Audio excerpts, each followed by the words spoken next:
Kabanata 1501 hanggang 1510. Kabanata 1501 Paghahanap kay Hyuzok. Sa kataas-taasang langit ng mahabang buhay, mayroong isang palasyo na kilala bilang Palasyo ng Kataas-taasang Kadalisayan, na nakatayo ng mataas sa gitna ng isang hanay ng mga bundok na lumulutang sa kawalan. Ang tanawin ng Palasyo ng Kataas-taasang Kadalisayan ay kabilang sa pinakamaganda sa Longevity Heaven. Ang tubig ng Ilog Sky ay dumadaloy na parang mga batis, na lumilikha ng mga himig ng kalangitan habang bumabagsak ang mga ito. Sa saliw ng banayad na simoy ng hangin, ang buong palasyo ay tila parang panaginip at malalangit. Ang Palasyo ng Kataas-taasang Kadalisayan ay isang engranding palasyo, tahanan ng maraming residente, dahil ang kataas-taasang emperador sa langit ay may hilig na tumanggap ng mga disipulo, 3,000 sa kabuuan, masasabing. Gayunpaman, ang kataas-taasang emperador sa langit ay isa ring lalaking may kadalisayan at pagtitimpi. Wala siyang asawa, walang anak, o kahit isang katiwala. Sa kasalukuyan, ang Palasyo ng Kataas-taasang Kadalisayan ay labis na tahimik, dahil ang lahat ng mga naninirahan dito, mula sa matataas na ranggong mga disipulo hanggang sa mga nakababatang tagapaglingkod, ay lumisan na sa iba't ibang antas sa pamamagitan ng iba't ibang pamamaraan. Pumanaw na ang pinakamamahal na disipulo ng emperador sa langit, si Diwata Merit. Ang kanyang paglalakbay patungo sa tunay na mundo ng mga espiritu para sa pagsasanay ay pinangunahan mismo ng emperador sa langit. Ngayon, malalim ang kanyang pagsisisi, at sa loob ng maraming taon ay hindi siya kumain o uminom, at nasa bingit ng kabaliwan. Bilang mga disipulo at tagapaglingkod, natural lamang na tungkulin nilang pagaanan ang mga pasanin ng emperador sa langit. Maging si Xander Sweeney, isang naitalang disipulo, ay nagpadala ng kanyang buong pamilya upang maghanap para sa kanya. Hindi na kailangang sabihin pa ito para sa iba pang mga naninirahan sa palasyo. Ang santo, na kilala bilang, ikapitong kapatid, na nagngangalang Maidlane na Petty, isang cultivator ng Saint Realm na nasa huling yugto na bagamat hindi pa nasa tugatog nito, ay agad na nagmamadaling tumungo sa Supreme Hall ng Palace of Supreme Purity pagdating niya. Ilang sandali pa, nakarating siya sa labas ng bulwagan, kung saan nakatayo ang dalawang batang katulong. Silang dalawa na lang ang hindi pa nakakaalis, dahil kailangan ng emperador sa langit ng isang taong magsisilbi sa kanya. Ikapitong batang Panginoon, bakit kayo naparito? Yumuko ang isa sa mga katulong at bumati. Ang mga disipulo ng emperador sa langit ay may mataas na katayuan sa palasyo, at ang kanilang mga ranggo ay tinutukoy bilang, mga batang Panginoon. Ang mga tagapaglingkod ay may mas mababang ranggo at dapat yumuko sa kanila. Kumusta na si Master? Nasa loob pa ba siya? Malumanay na tanong ni Maidlane na Petty. 3 taon, 6 na buwan, at 18 araw, hindi pa nakakainom ni isang patak ng inumin o nakakain ang guro. Buong araw, hawak niya ang mga mahahalagang impormasyon, naghahanap ng mga kapaki-pakinabang na impormasyon. Sagot ng katulong. Ikapitong batang Panginoon, dapat mong hikayatin ang emperador sa langit, kung hindi ay hindi siya magtatagal. Natatakot kami na baka mabaliw ang Panginoon, sabi ng dalawang tagapaglingkod na may nag-aalalang mga mukha. Titingnan ko, inayos ni Maidlane na Petty ang kanyang roba at maingat na pumasok. Sa loob ng malaking bulwagan, napuno ng gininto ang kinang espasyo, ngunit ang tanging nakatira ay ang kataas-taasang emperador sa langit mismo. Nanlamig ang buong katawan niya, pagod ang mukha, ngunit ang mga mata niya ay kumikinang ng matindi, isang mabangis na kislap, walang alinlangang palatandaan ng kabaliwan. Marahil ay naantig sa ingay, ang kataas-taasang emperador sa langit ay automatikong sumulyap kay Maidlane na Petty, pagkatapos ay kumunat ang noo at umungal, "Pang-7, anong ginagawa mo rito?" Sa pag-uulat kay Master, natuklasan ng disipulong ito ang isang mahalagang impormasyon tungkol kay Yusuf Zok. Alam ni Maidlane na Petty na tanging ang pangalang, Yusuf Zok, lamang ang makapagpapasiklab sa emperador sa langit ngayon. Sa katunayan, sa sandaling bumagsak ang kanyang mga salita, ang kataas-taasang emperador sa langit ay naging parang hangin mismo, lumitaw sa harap ni Maidlane na Petty sa isang iglap at itinaas ito gamit ang isang kamay, "Magsalita ka. Magsalita ka. Magsalita ka." Sumigaw siya ng 3 beses ng magkakasunod. Namutla si Maidlane na Petty sa takot, talagang nasa bingit na ng kabaliwan ang kanyang Panginoon, tila hindi nakikilala ang kanyang ugnayang pampamilya. Oo, oo, oo. Walang pag-aalinlangan, mabilis siyang sumagot, natuklasan ng anak ni Xander Sweeney na si Manuel Sweeney ang isang kakaibang figure sa plane of heavenly realm sa loob ng element world. Ang lalaki, na nakadamit bilang pulubi, ay marumi at gaskosen, hindi nagpapakita ng antas ng cultivation o aura, ngunit inaangkin niyang alam niya ang pinagtataguan ni Yusuf Zok. Natanggap ni Xander Sweeney ang ulat na ito at itinuring itong napakahalaga, kaya't pinakilos niya ang kanyang buong angkan upang bumuo ng isang malaking array upang akitin ang lalaki sa mundo ng mga elemento. Pagkatapos ay inanyayahan niya akong tumulong sa kalagitnaan. Nang makarating ako sa feudal na teritoryo ni Xander Sweeney sa Flying Waters Cascade, nagkataong nasaksihan ko ang lalaking nakalusot sa porma sayon at umakyat sa kalangitan, kung saan sinubukan ko siyang supulan. Gayunpaman, ang lalaking ito ay nagtataglay ng napakalaking divine skills, madali niyang nahawakan ang aking sugpuing suntok at pagkatapos ay nilunok ito ng buo.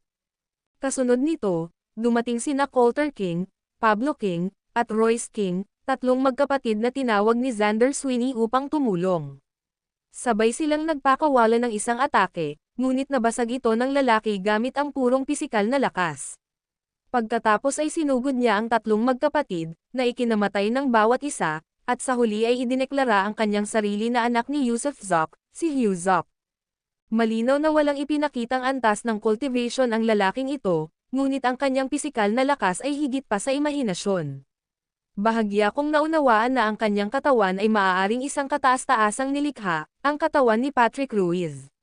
Nawala na siya ngunit walang dodang nasa element world pa rin siya. Anak ni Yusuf Zok, ang katawan ni Patrick Ruiz.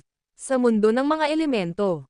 Ang kataas-taasang emperador sa langit, na parang tinurukan ng purong adrenaline, ay nanginig sa buong katawan bago biglang humagalpak ng malakas na tawa.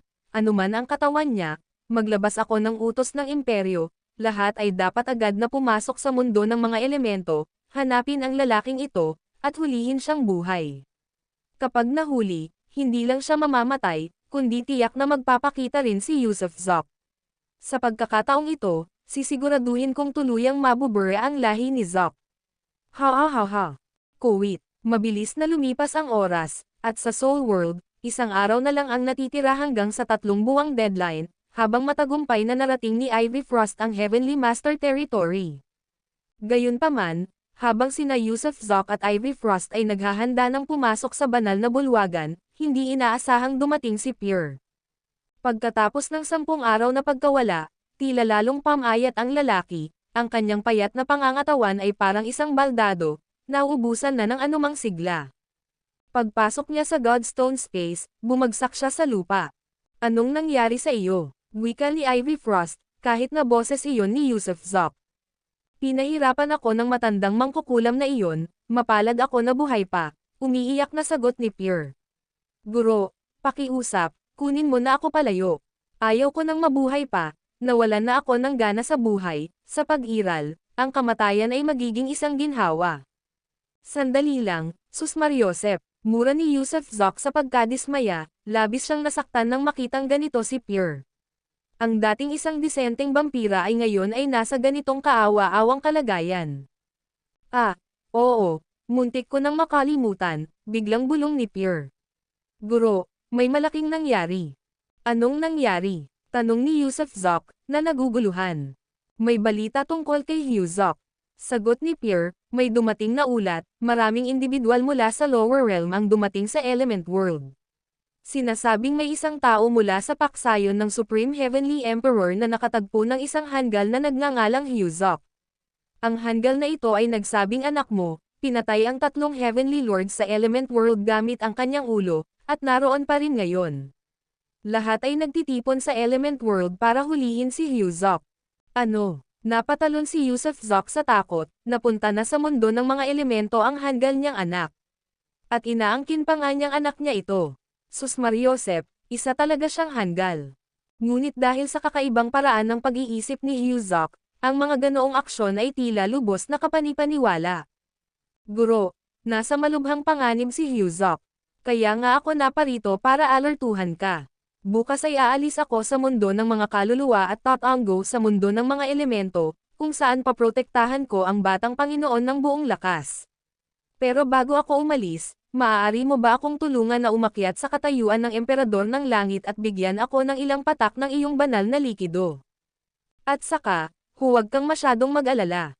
Kung kayang pumatay ni Hyuzok ng 3 Heavenly Lords gamit ang ulo niya, malinaw na mas mataas ang cultivation level niya kaysa sa iyo. Dapat ang prioridad mo ay ang pagpasok sa Holy Hall at ang paglakas ng sarili mo bago iligtas si Hyuzok. Huff, huff, hingal na hingal si Yusuf-Zok, ang kanyang katawan ay naglalabas ng isang nakamamatay na aura. Sa sandaling iyon, binalot siya ng matinding takot, kung may mangyari sa kanyang hanggal na anak, paano niya matitiis ang mabuhay. Ang video na ito ay edited by Herban Storytelling. Kabanata 1502 Pagkabuhay na mag-uli ng mabangis na halimaw sa baha. Narito ang salin sa Ingles ng ibinigay na teksto. Kung may pagkakataon kang makilala siya, ibigay mo sa kanya itong Heaven and Earth Great Staff at God Bow of Shooting the Sun. Sa huli ay nagpasya si Yusuf-Zok na huwag munang pumunta sa Element World. Kung pupunta siya ngayon, hindi lamang niya mabibigo na protektahan ang kanyang anak, kundi maaari rin siyang maging hadlang dito. Total, maaaring mag-headbutt at pumatay ang kanyang anak ng 3 cultivator sa Sky Monarch stage, gaano kaya kalakas ang kanyang anak. At para sa kanyang sarili, natatakot siya na kahit isang daliri lang mula sa isang Sky Monarch stage cultivator ay kayang pumatay sa kanya ng libu-libong beses. Kaya ipinagkatiwala niya ang 2 pinakamahalagang magic treasures ng kanyang buhay kay Bobby Han, at inatasan si Bobby na ihatid ang mga ito kay Hyuzok kapag nakita niya ito. Hindi siya sigurado kung anong uri ng mana ang nakuha ni Hyu o kung gaano na siya kalakas, ngunit malinaw na si Hyu ay dalubhasa sa pisikal na paglilinang. Dahil nagsasanay si Hyu ng pagpipino ng katawan, ang mga kayamanang ito, ang dakilang tungkod ng langit at lupa at ang Diyos na pana ng pagbaril sa araw, ay perpektong bagay para sa kanya. Naniniwala si Yusuf na kapag ang mga kayamanang ito ay nasa mga kamay na ni Hyu, ang kanilang kapangyarihan ay lalong magiging nakakatakot. At tungkol sa kanyang sarili, mayroon pa rin siyang horse-cutting saber, at kahit wala ito, halos hindi na niya kailangan ng magic treasures para harapin ang kanyang mga kalaban. Maingat na tinanggap ni Bobby ang 2 mahiwagang kayamanan. Naunawaan niyang mabuti na ang mga ito ay mga sukdulang kayamanan na maaaring makagulat sa langit at lupa, mga kayamanang mas mahalaga kaysa sa sarili niyang buhay, hindi. Kahit mamatay pa siya, hindi siya magiging kasing halaga ng 2 artifact na ito. Kaya naman, nangako si Bobby na paprotektahan niya ang mga kayamanang ito gamit ang kanyang buhay at ligtas na ihahatid ang mga ito kay Hyuzok. Sinimulan ni Yusuf na ibuhos ang mga patak ng Dew of Creation sa bibig ni Bobby. Sa pagkakataong ito, may hindi inaasahang nangyari, 2 malalaking bula ang nabuo sa 2 yang akupoint ni Bobby na parang mga namamagang bulsa ng palaka, na nag-iipon ng lahat ng Dew of Creation sa loob ng mga ito. Tama na, Bobby, umalis ka na. Tila nagpapakita si Bobby ng mga senyales ng isa pang tagumpay, ngunit hindi siya nang ahas na sumulong sa susunod na yugto sa loob ng Soul World. Masyadong mabilis ang kanyang pag-unlad sa cultivation, kung gagawin niya ito rito, maghay-hinala ang matandang mangkukulam at ang Saint Master. Kaya, gamit ang isang espesyal na secret technique, pansamantala niyang iniimbak ang lahat ng enerhiya sa loob ng kanyang sarili, balak itong ilabas ng isang beses kapag umalis na siya sa Soul World, at sa wakas ay umakyat sa maalamat na antas ng Heavenly Emperor. Tunay nga, si Bobby ay malapit ng maging emperador ng langit. Kuwit, hindi nagtagal pagkaalis ni Bobby, lumabas si Ivy Frost mula sa Spatial Godstone, habang determinadong humakbang patungo sa Sacred Temple. Sa sandaling iyon, mabigat ang loob ni Yusuf-Zok. Nabunyag na ang kanyang hanggal na anak, at ngayon ay napakaraming banal na nilalang at mga demonyo ang naghahangad na hulihin siya. Hinahabol nila ang kanyang anak para lamang akitin si Yusuf o para ilabas ang kanilang galit sa pamamagitan ng pagpatay sa kanya. Ngunit kumusta naman si Yusuf? Natagpuan niya ang kanyang sarili na walang kapangyarihan sa gayong kadesperadong sitwasyon. Kaya ngayon, ang tanging magagawa niya ay ipagdasal na sana'y magtago ang kanyang hanggal na anak, magtago ng malalim at makatakas hanggat maaari. Ayaw niyang pasanin ng kanyang anak ang mga pasanin na dulot ng kanyang mga sama ng loob at pakikipagtalo sa iba. Sa labas ng sagradong templo, ngumisi ang Katie walang si Old Bobby habang pinapanood si Ivy Frost na papalapit ng papalapit. Nang makalapit na siya, sinalubong siya ni Old Bobby ng may ngiti, "Kamahalan, ang inyong Supreme Evolution ay tunay na pambihira. Napakabilis ninyong narating ang Heavenly Master Territory, kamangha-manghang pag-unlad nga. Tio Bobby, maaari na ba akong pumasok sa Sagradong Templo?" Masiglang tanong ni Ivy Frost gamit ang kanyang malinaw at malambing na boses. "Oo naman, sumunod ka sa akin." Mainit na ngumiti si matandang Bobby, sinenyasan siyang lumapit. Mabilis na sumunod sa kanya si Ivy Frost. Ang Sagradong Templo, sa katotohanan, ay isang dambana na ginagamit para sa mga ritual, isang 3 palapag na altar sa ibabaw ng lupa, bagamat hindi alam kung ilang patong ang nasa ilalim. Sa loob ng engranding bulwagan ng Sagradong Templo, walang nakitang mga kagamitan o dekorasyon si Ivy Frost, tanging isang hagdanan pataas at isa pang hagdanan pababa. Pinangunahan ni matandang Bobby ang daan patungo sa hagdan ng pababa. Phew! Pagpasok ni Ivy Frost, agad niyang naamoy ang nakakapangilabot na amoy ng dugo. Ang loob ay hindi isang kuweba o isang silid na bato kundi isang bilugan at may lamad na lagusan na kahawig ng kartilago. Maluwag ang daanan, sapat para sa 12 ng mga tao na maglakad ng magkakatabi. Ito ang sisidlan ng puso ng higanteng Diyos ng Espiritu, paliwanag ni matandang Bobby. Ganoon kalaki ang mga daluyan ng dugo. Napasinghap si Ivy Frost sa gulat. Hindi man lang ito ang pinakamalaki. Ang pinakamalaki ay ang ugat ng dugo, na nag-uugnay sa lupa, mga bundok, at mga ilog. Kung gayon, saan tayo pupunta? Malumanay na tanong ni Ivy Frost. Sa imbakan ng dugo ng puso, sagot ni Old Bobby. Pagdating doon, tutulungan kita sa pagkuha ng kahit isang patak ng dugong giant spirit. Pagkatapos ay aalis ka na para pinuhin ang dugo sa ibang lugar. Masyadong mapanganib ang pagpino nito rito. Oh, tumanggo si Ivy Frost. Ang mapahintulutang personal na kumuha ng isang patak ng dugo mula sa ugat sa puso ay isa ng pambihirang pribilehiyo. Kaya naman, ang pagkuha ng isang patak lamang at pag-alis ay lubos na makatuwiran. Ang pagpipino ay maaaring gawin kahit saan. Nagpatuloy ang dalawa sa paglalakad sa nakakatakot na daanan ng dugo sa loob ng halos 10 minuto hanggang sa marating nila ang dulo nito, isang dalasdis na bangin na patungo sa kung saan, ewan ko kung saan. Bakit dito natatapos? Nagtatakang tanong ni Ivy Frost. Huwag kang mag-alala, sundan mo lang si Tio Bobby, natatawang sabi ni matandang Bobby. Tere dumulas tayo. Pagkasabi niyan, bigla siyang umupo sa dalasdis na bangin at dumulas pababa, at agad na naglaho. Bagamat naguguluhan, mabilis na sumunod si Ivy Frost. Ang dalasdis na daanan ay napakatarik, malamang mahigit 10,000 metro ang taas. Habang dumudulas pababa, nagsimulang uminit ang puwitan ni Ivy Frost dahil sa alitan. Sa wakas, pagkaraan ng ilang panahon, nakarating ang dalawa sa ibaba, ngunit nang marating ni Ivy Frost ang dulo, hindi niya maiwasang makaramdam ng pagkahilo. Ang labis na konsentrasyon ng enerhiya ng dugo ay nakakasakal at nakakasuka. Sa harap niya ay naroon ang isang kahangahangang ilog, malawak na may mga umaagos na lumilikha ng rumaragasang tunog. Ngunit ang tubig ng ilog ay walang iba kundi ang dugo ng higanteng Diyos ng Espiritu, hindi namumuo at hindi natutuyo. Napakaraming dugo, gulat na bulalas ni Ivy Frost. Tunay nga. Ito ang dugo mula sa ugat ng puso, na naipon dito. Gayunpaman, napakahirap itong kunin. Huwag kang magpalinlang sa kung gaano katahimik ang itsura ng ilog, kapag lumapit ka sa loob ng 10 metro o sinubukang kunin ang dugo, makakaharap ka ng mga pag-atake mula sa heart vessel restriction. Kahit ang mga ninuno at Saint Master ay makakakuha lamang ng isang patak sa bawat pagkakataon, sinasamantala ang maikling sandali kung kailan pinakamahina ang atake ng restriction. Paisa-isa, parang walang katapusan, bulong ni Ivy Frost ng malalim. Sige, maaari ka nang magsimula ngayon. Ngunit maging mabilis. Uminom ng mabilis at may determinasyon. Walang anumang kasakiman, paisa-isang patak lamang sa bawat pagkakataon. Kung susubukan mong uminom ng sobra, matatanggi ka sa mga alon ng dugo. Sa mahabang kasaysayan ng sagradong bundok na ito, mahigit 30,000 tao ang natupok ng kasakiman at namatay, ang kanilang mga katawan ay sumanib sa daloy ng dugo, at naging bahagi nito. Naiintindihan ko, nilabas ni Ivy Frost ang kanyang dila dahil sa kaba.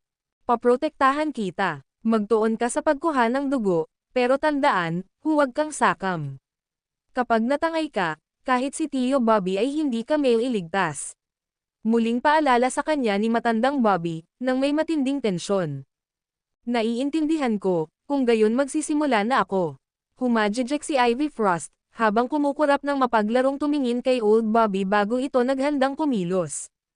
Bigla na lang may narinig na pagsabog mula sa ilang daang metro sa likuran nila, umalangaw-ngaw sa isang kurbo ng daanan, boom. Ang biglaang ingay ay ikinagulat ni na Old Bobby at Ivy Frost, lalo na ni Old Bobby, na agad na sumugod patungo sa pinagmumula ng tunog at binalaan si Ivy Frost, huwag kang gagalaw. Hintayin ang aking pagbabalik para kumilos. Sino ang nandyan? Parang isang napakalaking paniki, sumugod si Old Bobby patungo sa direksyon ng kabuluhan. Guro, kagagawan mo ba yan? Naghihinalang tanong ni Ivy Frost. Oo, ako iyon. Kailangan ko siyang ilayo, kung wala iyon, hindi ko maipapakita ang aking sarili. Kahit na ipakita ko pa ang aking sarili, malamang na nasa panganib ka. Kaya ngayon, ilabas mo ang lahat ng enerhiya ng iyong kaluluwa at ipadala ka sa Blue Sea Cloud Sky. Umungol si Yusuf habang sumusugod si Old Bobby patungo sa kurba. Muli siyang lumabas mula sa makalangit na espiritu ni Ivy Frost. Boom! Pagyanig ng langit at paggalaw ng lupa. Kumulo ang enerhiya ng dugo, dumagundong ang mga alon sa karagatan. Maging sina Yusuf at Ivy Frost ay nakita ang tumitibok na mga dingding ng daluyan ng dugo na lumiliit sa itaas nila. Biglang lumingon si Old Bobby at itinoon ang tingin sa hindi pamilyar na lalaking nakatayo sa tabi ni Ivy Frost. Agad na napasigaw si Old Bobby ng malakas. Malamig na tinitigan ni Yusuf si Old Bobby, ikinumpas ang kanyang manggas para ipadala si Ivy Frost sa Blue Sea Cloud Sky, at pagkatapos, kasabay ng isang matalim na ingay, siya mismo ay tumalon sa umuugong na ilog ng dugo. Boom! Pagpasok pa lang ng katawan niya sa ilog na may dugo, tila nang inig ng malakas ang puso niya. Si matandang Bobby, na kanina pa nagmamadali, ay muling sumigaw habang lumalakas at umaapaw ang ilog. Bumulwak ang dugo na parang mga nagbabanggang agos, at tila nabuhay ang bawat daluyan ng dugo, mga alon ng dugo na bumubulwak ng may hindi mapigil ang lakas. Mabilis na umatras si matandang Bobby, ngunit bago pa siya makatakas ng malayo, natagpuan niya ang kanyang sarili na naipit sa pagitan ng mga umaapaw na dugo sa unahan at likuran niya. Nakatatak na ang kapalaran ko. Malungkot na sigaw ni matandang Bobby habang agad siyang nilalamon ng nag-aalab na dugo mula sa lahat ng panig. Ang video na ito ay edited by Urban Storytelling. Kabanata 1503 Pagbagsak ng mundo ng mga kaluluwa.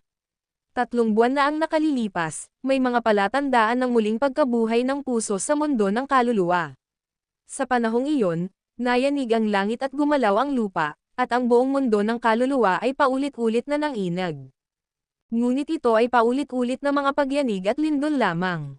Bagamat marami ang nadurog o nasugatan, nanatiling kontrolado ang sitwasyon, at kalaunan ay hamupa rin ito. Gayunpaman, ngayon, muling nanginig ang Soul World. Sa pagkakataong ito, hindi na ito isang ordinaryong pagyanig ng langit at paggalaw ng lupa, o lindol, kundi isang pagguho ng mga bundok, pagbagsak ng lupa, ang buong Soul World ay nagkapira-piraso. Agad na nagmadali ang ninuno ng puso at ang Saint Master papunta sa sagradong templo at pumasok sa pasilyo sa ilalim ng lupa.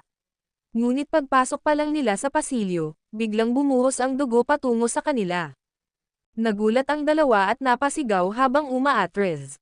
Pareho silang nagtataglay ng mga antas ng cultivation ng Heavenly Emperor, na higit pa sa lakas ng ilang Ancient Emperor. Ngunit hindi sila nang ahas na hawakan o dampian ang umaagos na dugo, dahil matutunaw sila nito. Nang magmadaling lumabas ang dalawa sa sagradong templo, gumuho ang templo, at nagsimulang gumuho ang buong sagradong bundok. Anong nangyayari? Ano nga ba talaga ang nangyayari? May makapagsasabi ba sa akin kung ano ang nangyayari? Nasaan si Bobby? Nasaan si Bobby Han? At si Ivy? Nasaan si Ivy Frost? Sigaw ng Heart Ancestor, nanginginig ng hindi mapigilan. Ang kasalukuyang sitwasyon ay tila ba ang Soul World mismo ay malapit ng gumuho. Isang malakas na, boom, ang biglang umalangaw sa malayo. Maya-maya lang, ang lupa ay nabasag at naging isang napakalaking black hole, kumikinang sa pulang ilaw.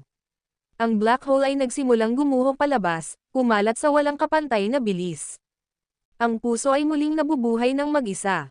Hindi tayo maaaring manatili rito. Sa lalong madaling panahon, ang buong antas ng mundo ng kaluluwa ay magiging sustansya para sa puso. Kailangan na nating umalis ngayon. Nanginig ang Saint Master habang nagsasalita.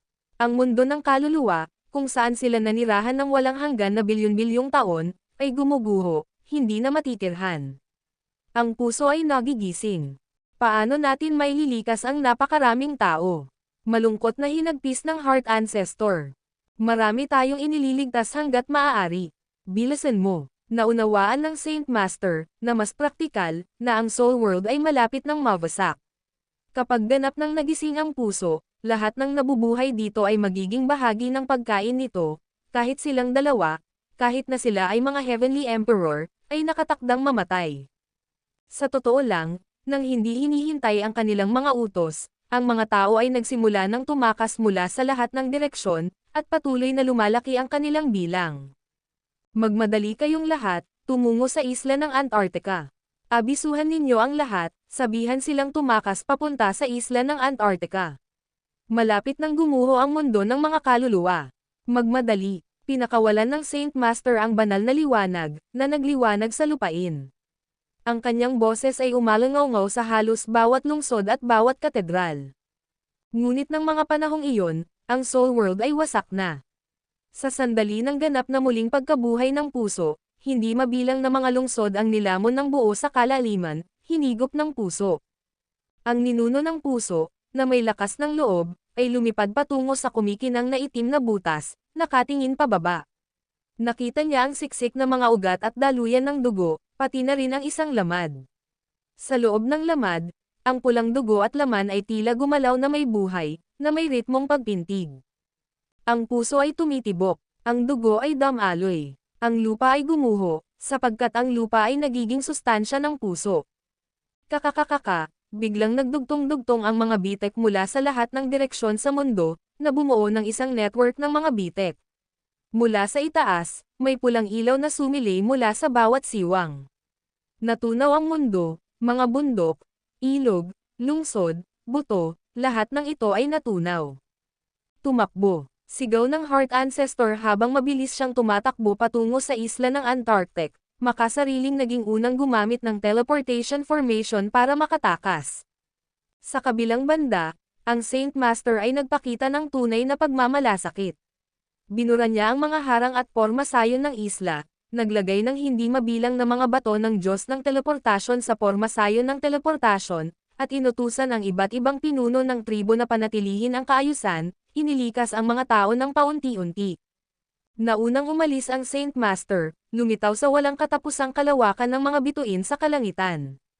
Samantala, ang ninuno ng puso ay nanginginig pa rin sa buong katawan, wala na ang kanyang tahanan. Paano ito nangyari? Paano ito nangyari? Bakit nabubuhay muli ang puso? Bakit? Bulong ng ninuno ng puso sa kawalan ng pag-asa. May kinalaman kaya ito kay Ivy Frost? Simula nang dumating si Ivy, nagsimulang tumibok ang puso niya. At ngayon ang araw na pumasok siya sa puso. Imposible. Paano nagkaroon ng kapangyarihan ang batang babaeng si Ivy Frost na magpabalik buhay sa puso? Hindi makapaniwalang sigaw ng Heart Ancestor. Tunay nga, ito ay isang bagay na nakakalito rin para sa akin, sabi ng Saint Master ng malalim. Mas marami pang tao ang ini-teleport palabas. Ang kanilang mga mukha ay namumutla na parang kamatayan, at binalot ng takot. Ngunit pagkatapos lamang ng ilang dosenang paghinga, 3 grupo lamang ng mga tao, wala pang 3,000, ang nakalabas. Bigla, sa gitna ng naliliwanagan ng mga bituin, isang kislap ng liwanag ang sumiklab, at ang mga nag-organisa ng teleportasyon ay natamba, habang nagsusuka ng dugo. Anong nangyari? Anong nangyari? Nagmamadaling lumapit ang Heart Ancestor at Saint Master dahil sa takot. Sumabog. Sumabog ang Soul World. Lahat ay natamba.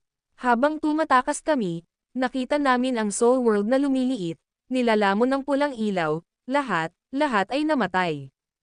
Ano? Natigilan ang Heart Ancestor at Saint Master, blanko ang kanilang mga isip.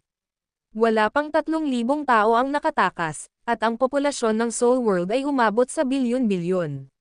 Sila ang pinakamatapat na tagasunod, ang sarili nilang mga tribo. At ngayon wala na sila. Hindi matanggap ng Heart Ancestor ang katotohanan, gusto sanang bumalik para tingnan ito. Ngunit umiling ang Saint Master, bumagsak na ang porma sayon ng teleportasyon. Paano sila makakabalik? Kahit na bumalik pa sila, malamang ay wala na ang Soul World. Ano kaya ang magiging kalagayan ng mundo ng mga kaluluwa?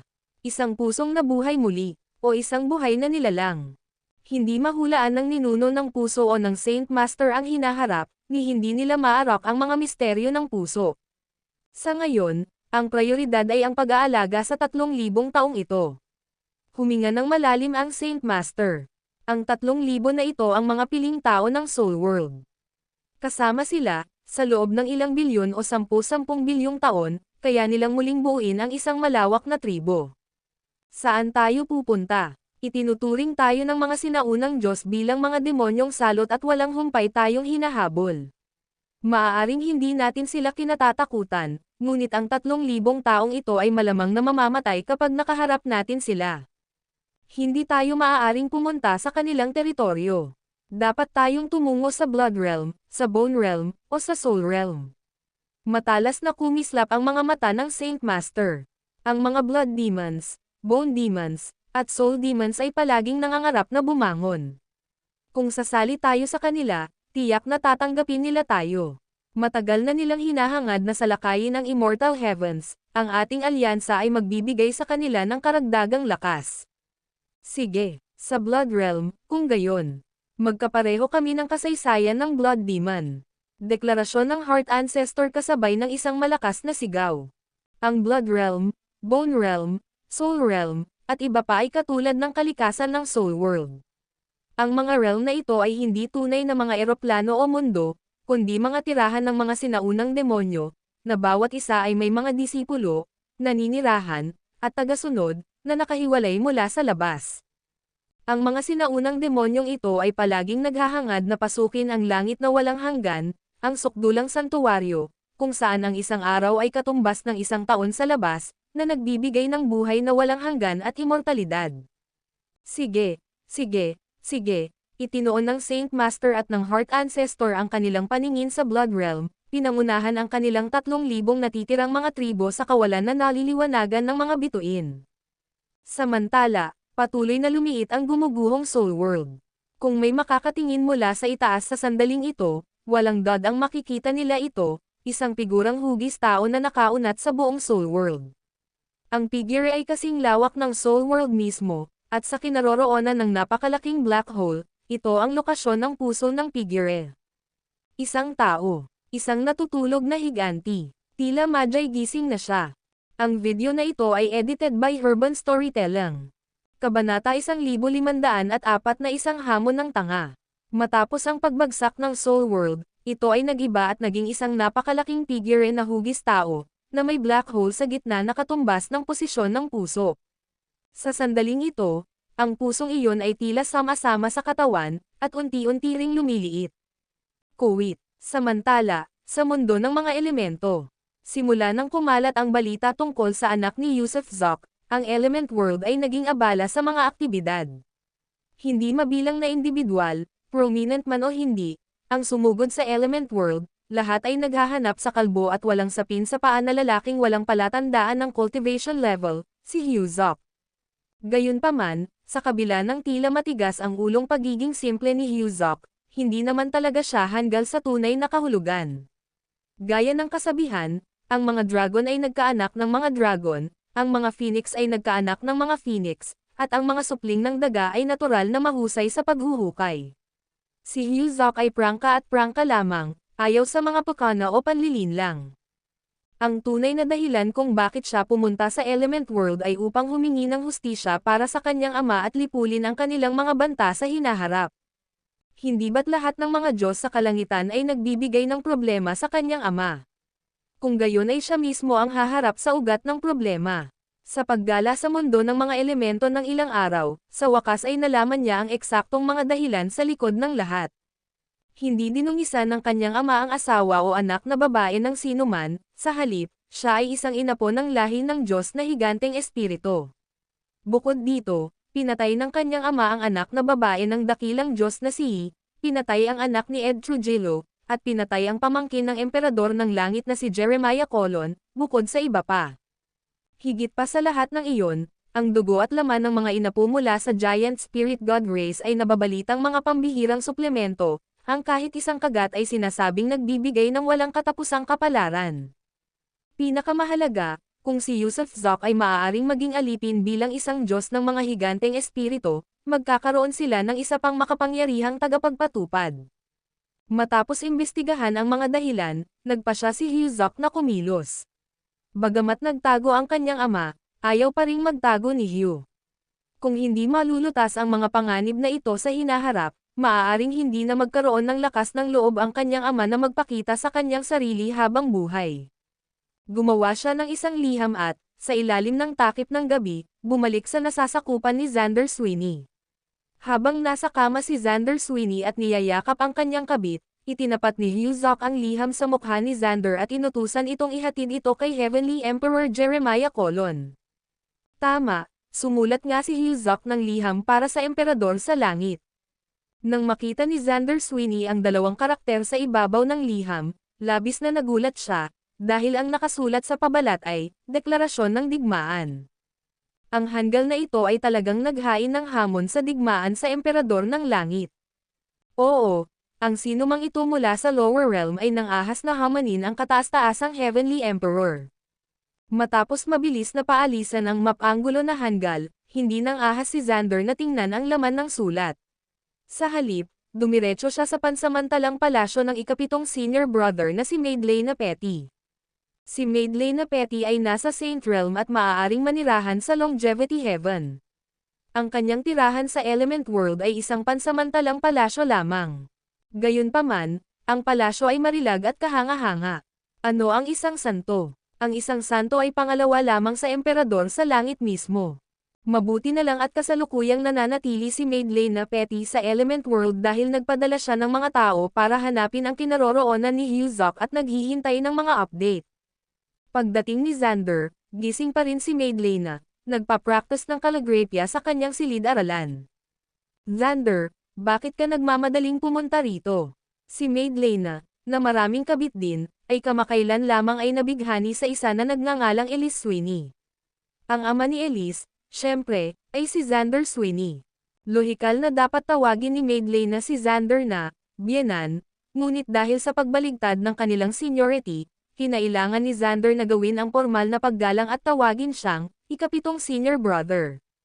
Sa asensya, ipinagbili ni Xander ang kanyang anak na babae upang itaas ang kanyang katayuan. Dahil pinanatili ni Maidlane Petty si Elise bilang kanyang kerida, nakakuha si Xander ng pabor mula sa emperador ng langit na si Jeremiah Colon.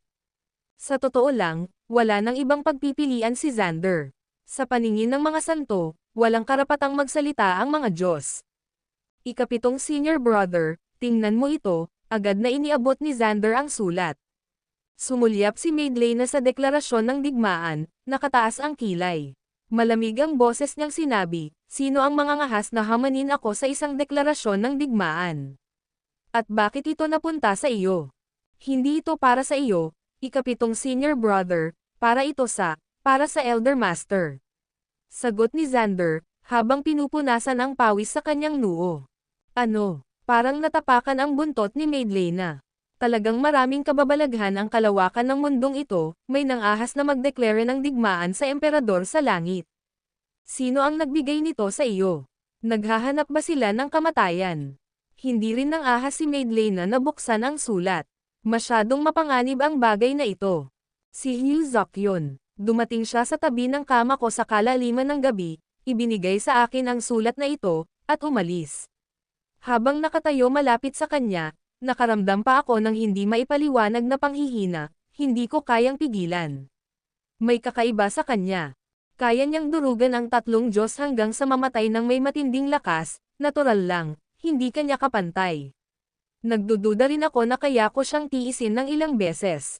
Pinaglaruan ni Maidlane ang deklarasyon ng digmaan sandali bago biglang tumayo para umalis. Sumama ka sa akin para makita ang Elder Master. Pupunta tayo sa Longevity Heaven. Ang gulat ni Xander ay napalitan ng pananabik. Siyempre naman, Longevity Heaven, sagot ni Maidlena ng natatawang. Huwag kang mag-alala, mataas ang tingin sa iyo ng Elder Master. Madalas ko nang ibinabalita ang iyong mga gawa, at balak ka na ng Elder Master na tanggapin bilang isang disipulo ng mana at formal kang tanggapin sa sekta. Salamat, ikapitong senior brother. Masayang bulalas ni Xander. Kumaway si Maidlena ng may pagmamaliit. Maayos naman ang kalagayan ni Elise kasama ko. Hindi mo kailangang mag-alala. Isa pa, masigla naman si Elise, buntis na siya. Nagulat muli si Xander ngunit mabilis na tumanggo ng may pananabik. Tila sa wakas ay nagbabago na ang kapalaran ng pamilya Sweeney. Umalis ang dalawa sa palasyo at tumungo patimog.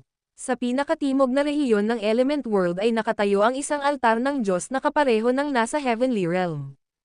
Ayon sa mga alamat, ang altar ng Diyos ng Kaharian sa Langit at ang altar ng Diyos ng Mundo ng Elemento ay iisa lamang. Kung totoo man ito, walang makapagsasabi.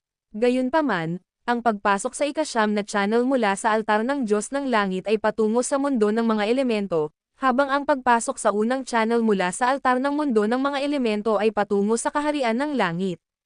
Siyempre, sarado ang altar ng Heavenly Realm, kaya hindi pinapayagan ang mga hindi autorisadong individual na makapasok, habang bukas naman sa lahat ang altar ng Element World, isa lamang itong sentro ng transportasyon.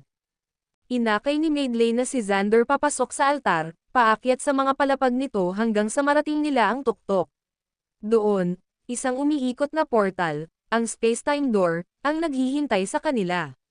Ang portal na ito ay hindi basta-basta mapupuntahan ng kahit sino, ang pagpasok ay nangangailangan ng longevity token. Sa pamamagitan lamang ng paghawak ng longevity token makakadaan ng ligtas ang isang tao nang hindi natataboy o inaatake. Kung hindi, ang isang pabaya na pagtatangka ay tiyak na magreresulta sa kamatayan. Mabuti na lang at may taglay na ilang longevity token si Maidlena. Iniabot niya ang isa kay Xander. Itago mo ito. Total, ikaw ang ama ni Elise at isang disipulo na kinikilala ng Elder Master. Mas mapapadali nito ang pagpasok sa Longevity Heaven sa hinaharap. Opo, salamat, ikapitong senior brother, sagot ni Xander, sabay tango ng paulit-ulit.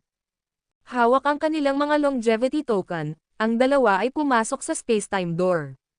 Nang maglaho na sila papasok sa portal, isang liwanag ang kumislap sa kinatatayuan nila ilang segundo na ang nakalipas, lumitaw si Hyuzok, kumurap ng may pagtataka at bumubulong, may mapanganib na aura dito. Hindi ako maaaring dumaan sa espasyong ito. At kakaiba ang pakiramdam ng Divine Tower na ito. Maglibot tayo at tingnan kung may masarap, ang tapang ng pilyong ito na lumapit at maghanap ng pagkain. Tuldok. PS, tungkol sa mga update, kamakailan lang ay sumailalim ang aking anak sa isang maliit na operasyon sa binti. Sa proseso, natuklasan ang congenital heart disease, isang depekto sa heart septum. Pareho kaming natakot ng aking asawa. Ako mismo ay nagkasakit, hindi makapagsalita dahil sa matinding sakit ng lalamunan. Hinihintay na namin ngayon na gumaling ang binti bago dalhin ang aming anak sa isang mas malaking ospital para sa karagdagang mga pagsusuri at operasyon. Maaaring hindi regular ang mga update simula kalagitnaan ng Agosto. Ang aking anak ang aking mundo, kaya hinihingi ko ang inyong pangunawa. Ang video na ito ay edited by Herban Storytelling. Kabanata 1505 ang mangangaral. Hahaha. Sa palasyo ng kataas-taasang kadalisayan ng walang hanggang langit, tumawa ng malakas si Jeremiah Colon matapos basahin ang hamon sa pakikipaglaban ni Hyuzok, hindi sa galit kundi sa matinding pananabik. Xander Sweeney, magaling ka, napakagaling. Mula ngayon, isa ka na sa mga disipulo ng emperador na ito na may legacy inheritance, na nasa ika-311 pwesto. Mayroon ka na ngayong kwalipikasyon para makapasok sa anumang resource secret cultivation grounds na mas mababa sa alpha tier ng emperador na ito. Narito, ito ang iyong waist badge.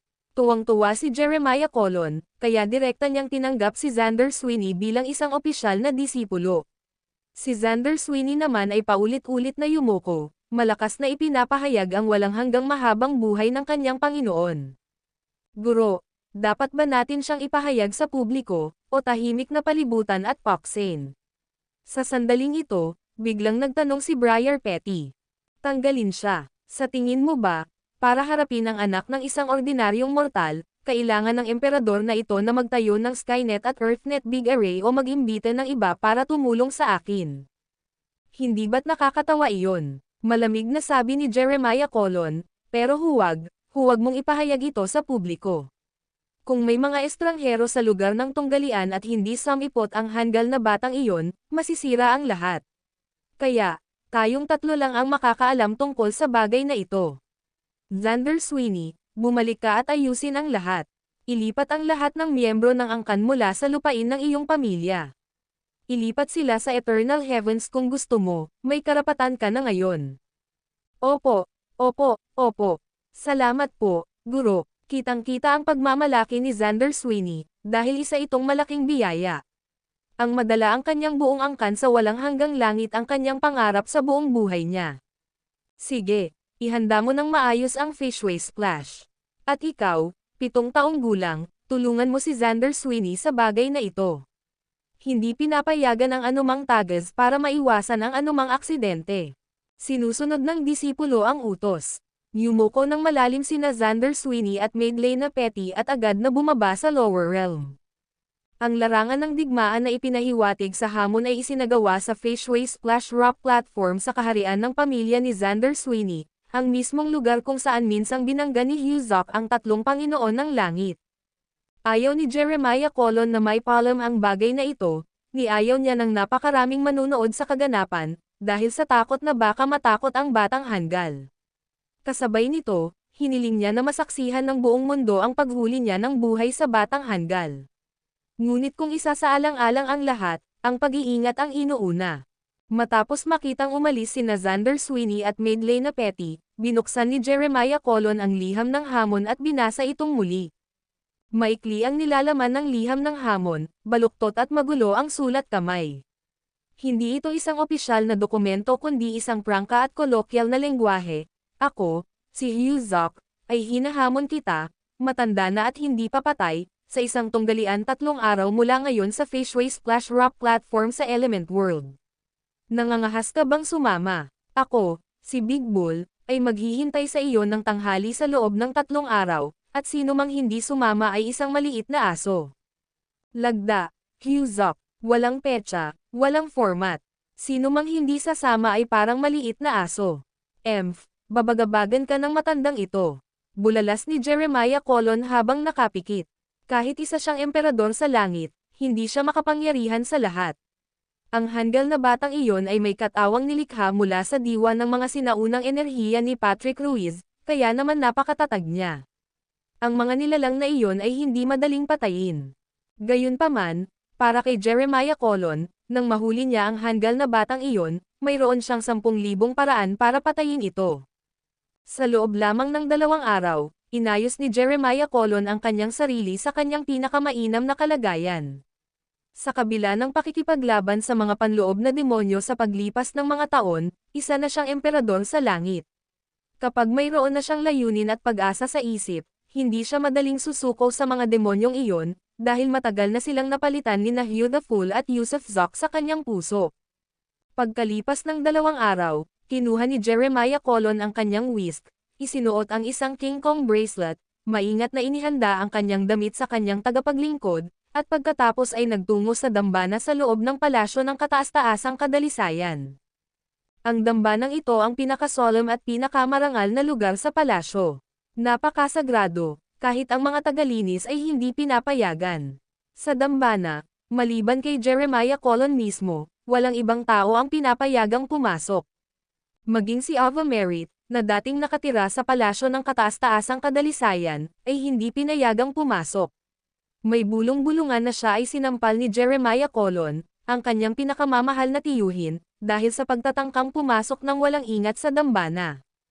Kung tungkol sa kung ano ang nasa loob ng dambana, walang nakakaalam, kahit ang mga tagapaglingkod, kahit ang mga disipulo. Tila si Regan Merritt lamang, ang kapatid ni Jeremiah Colon, ang nakakaalam ng laman nito. Pagdating ni Jeremiah Colon sa labas ng dambana, muli niyang inayos ang kanyang damit at kinuha ang insenso, mga kandila, at ilang handog na prutas na iniabot sa kanya ng kanyang tagapaglingkod bago pumasok.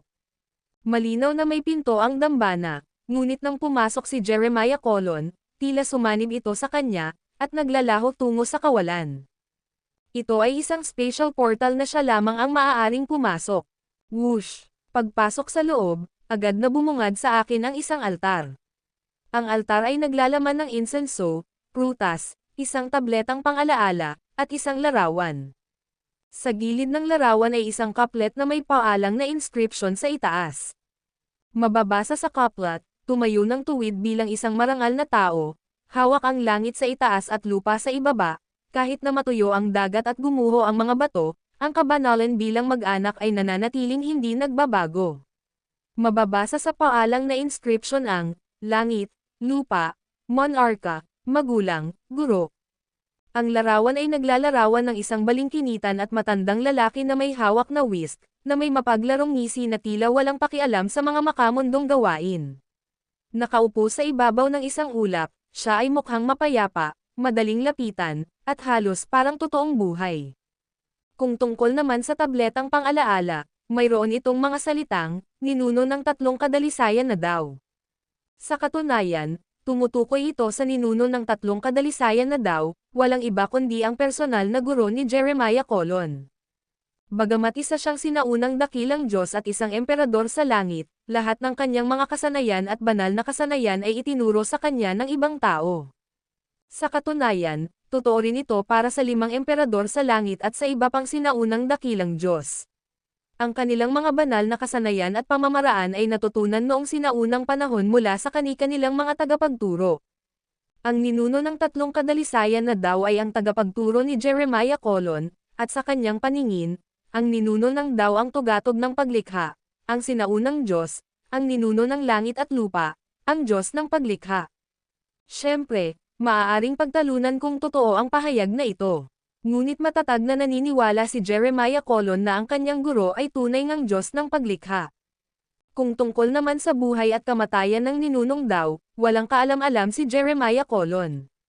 Lahat ng mga tagapagturo ng sinaunang panahon ay nawala na matapos ibahagi ang kanilang mga turo, tila nakatakdang magsama muli sa mismong tela ng langit at lupa.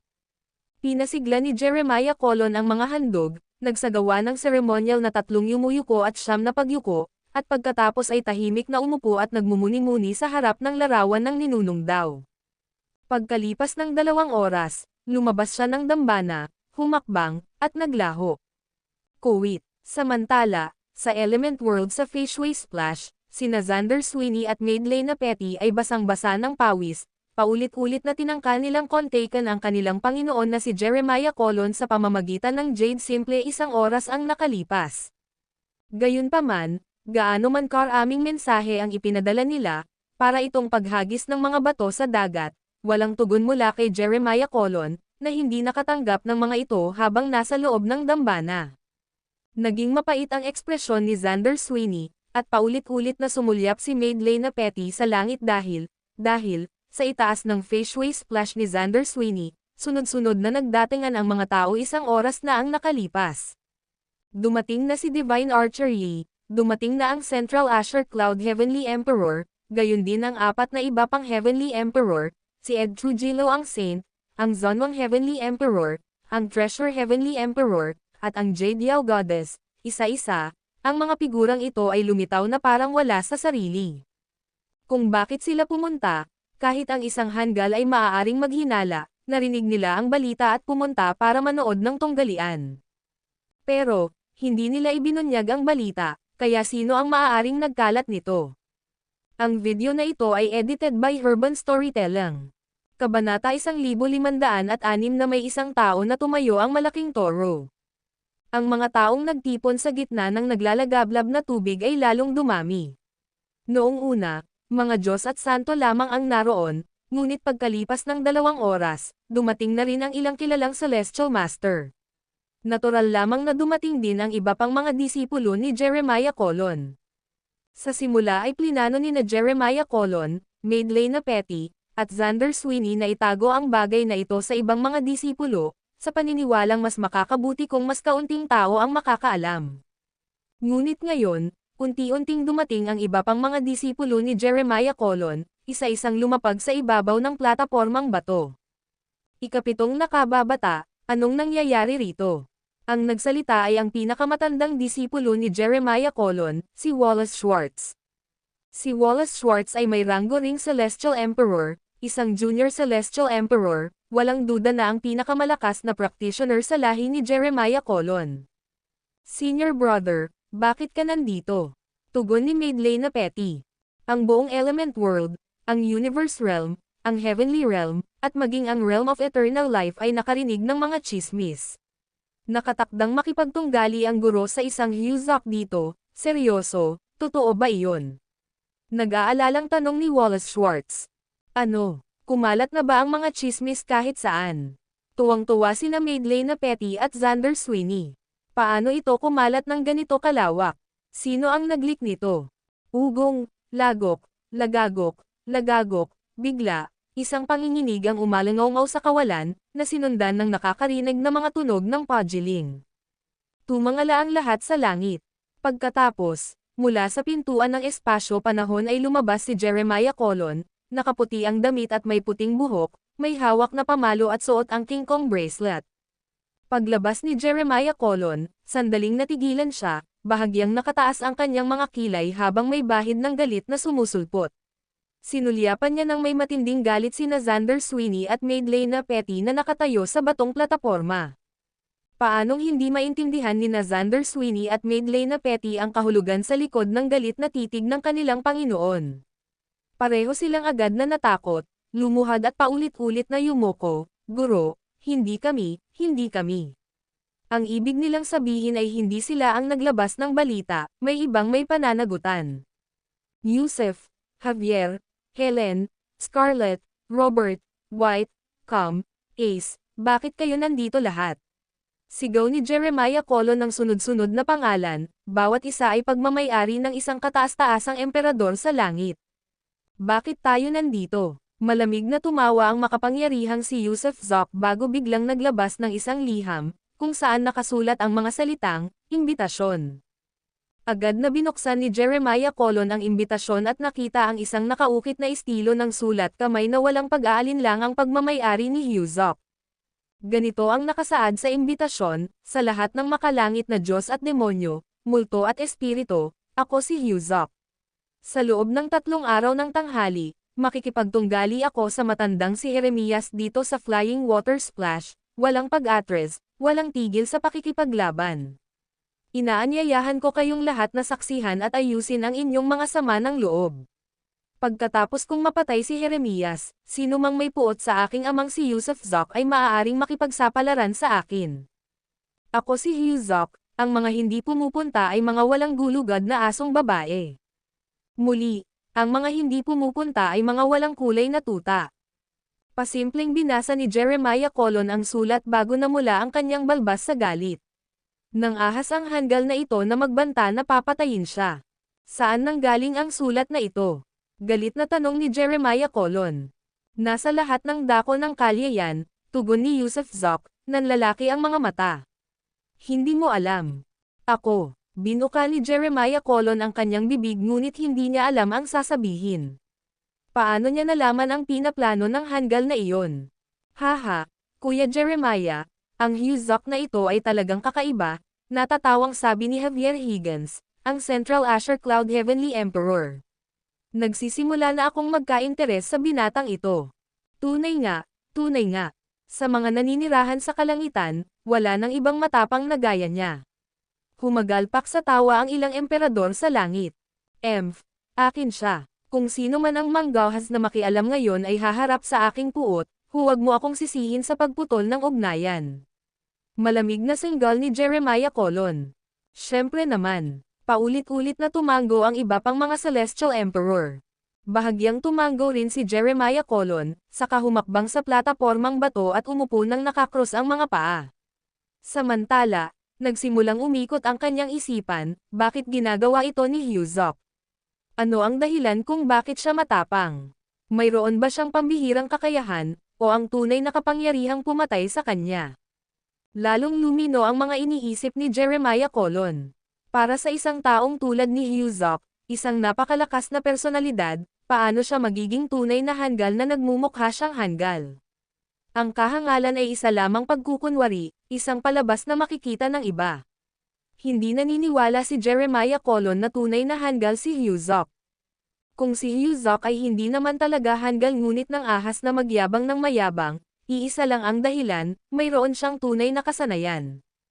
Mukhang kailangan kong maging maingat dito, baka madapa ako sa kahihiyan at maging katatawanan.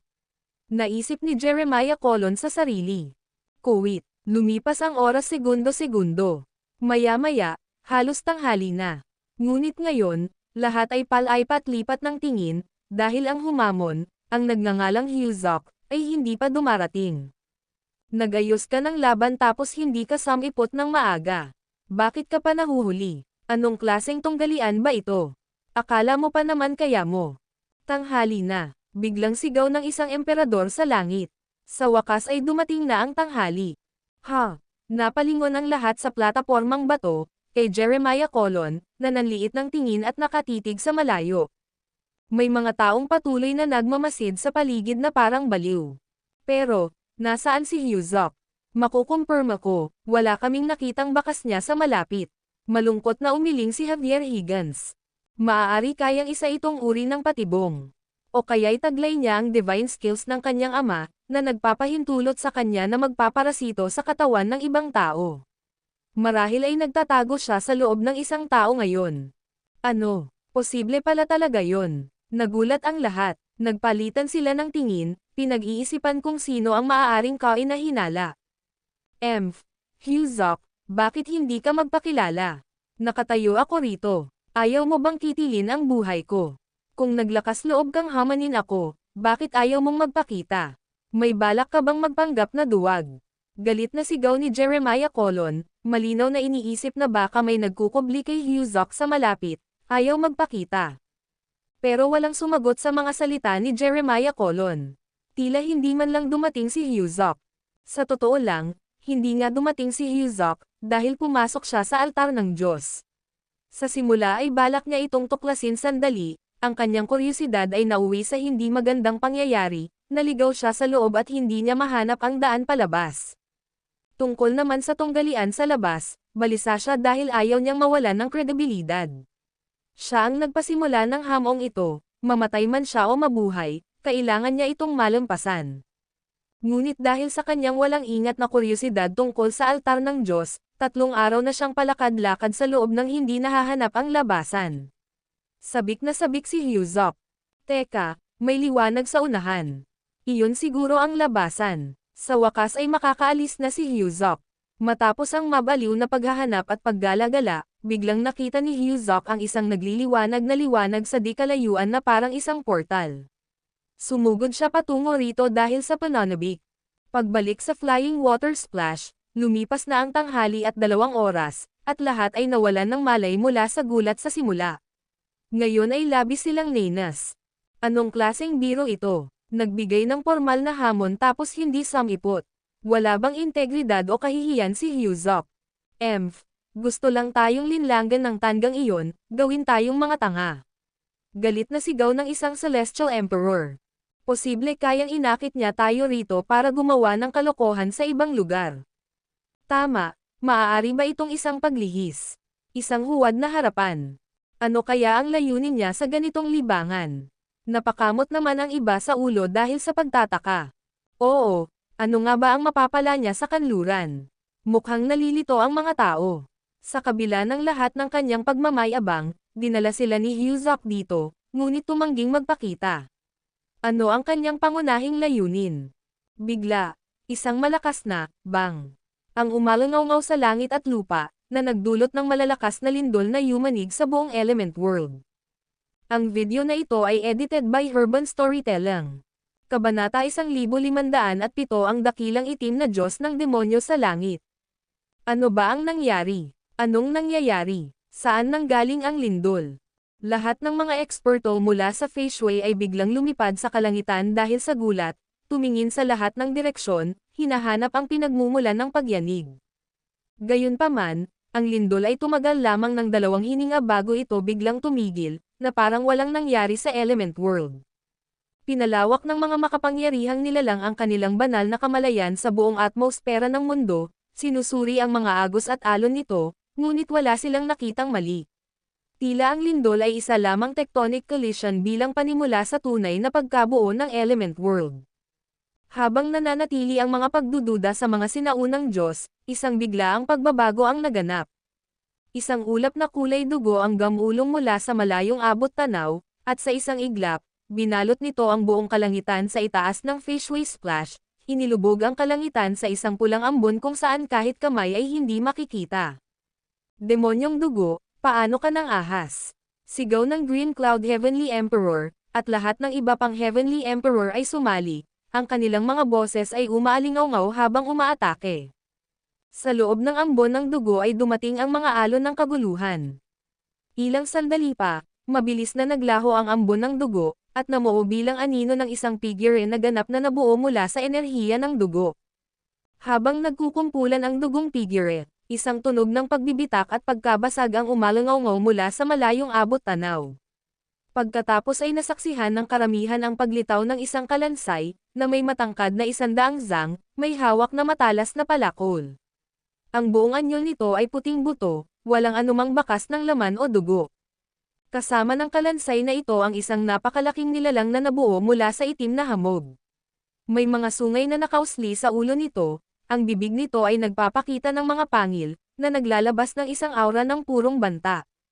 Bukod pa rito, isang gininto ang liwanag at pulang liwanag ang sumugod mula sa malayo, habang isang napakalaking itim na toro na parang humanoid ang sumugod.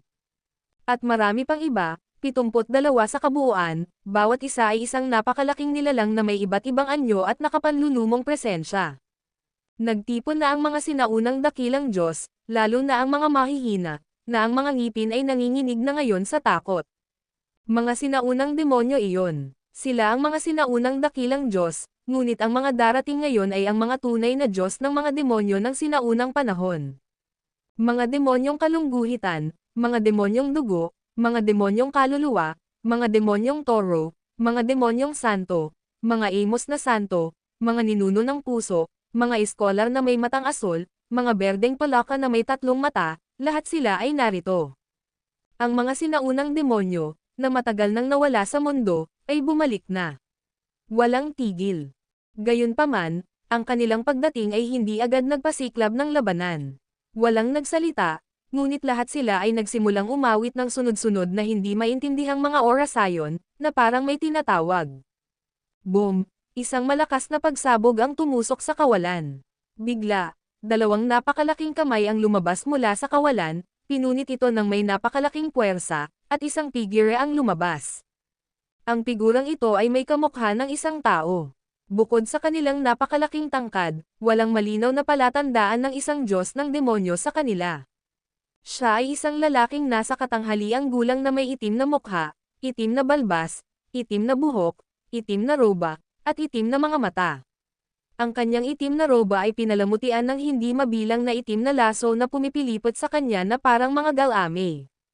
Ang dakilang Diyos ng demonyo na itim ang langit.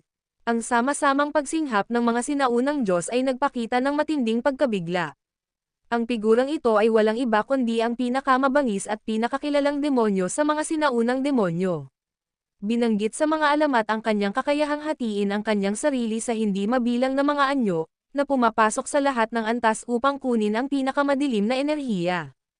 Sinasabing ang dakilang Diyos ng demonyo sa itim na langit na ito ay isinilang mula sa isang manipis na itim na usok noong unang nabuo ang langit at lupa, hindi tao o demonyong hayop. Nauna pa siya sa mga sinaunang dakilang Diyos at sinaunang demonyo sa paggamit ng kaliwanagan. Matagal bago pa man naging mga Heavenly Emperor ang Green Cloud Heavenly Emperor at ang iba pa, umiral na ang Demon God na ito, na nagdadala ng kaguluhan sa lahat ng sulok, ganap na walang talo.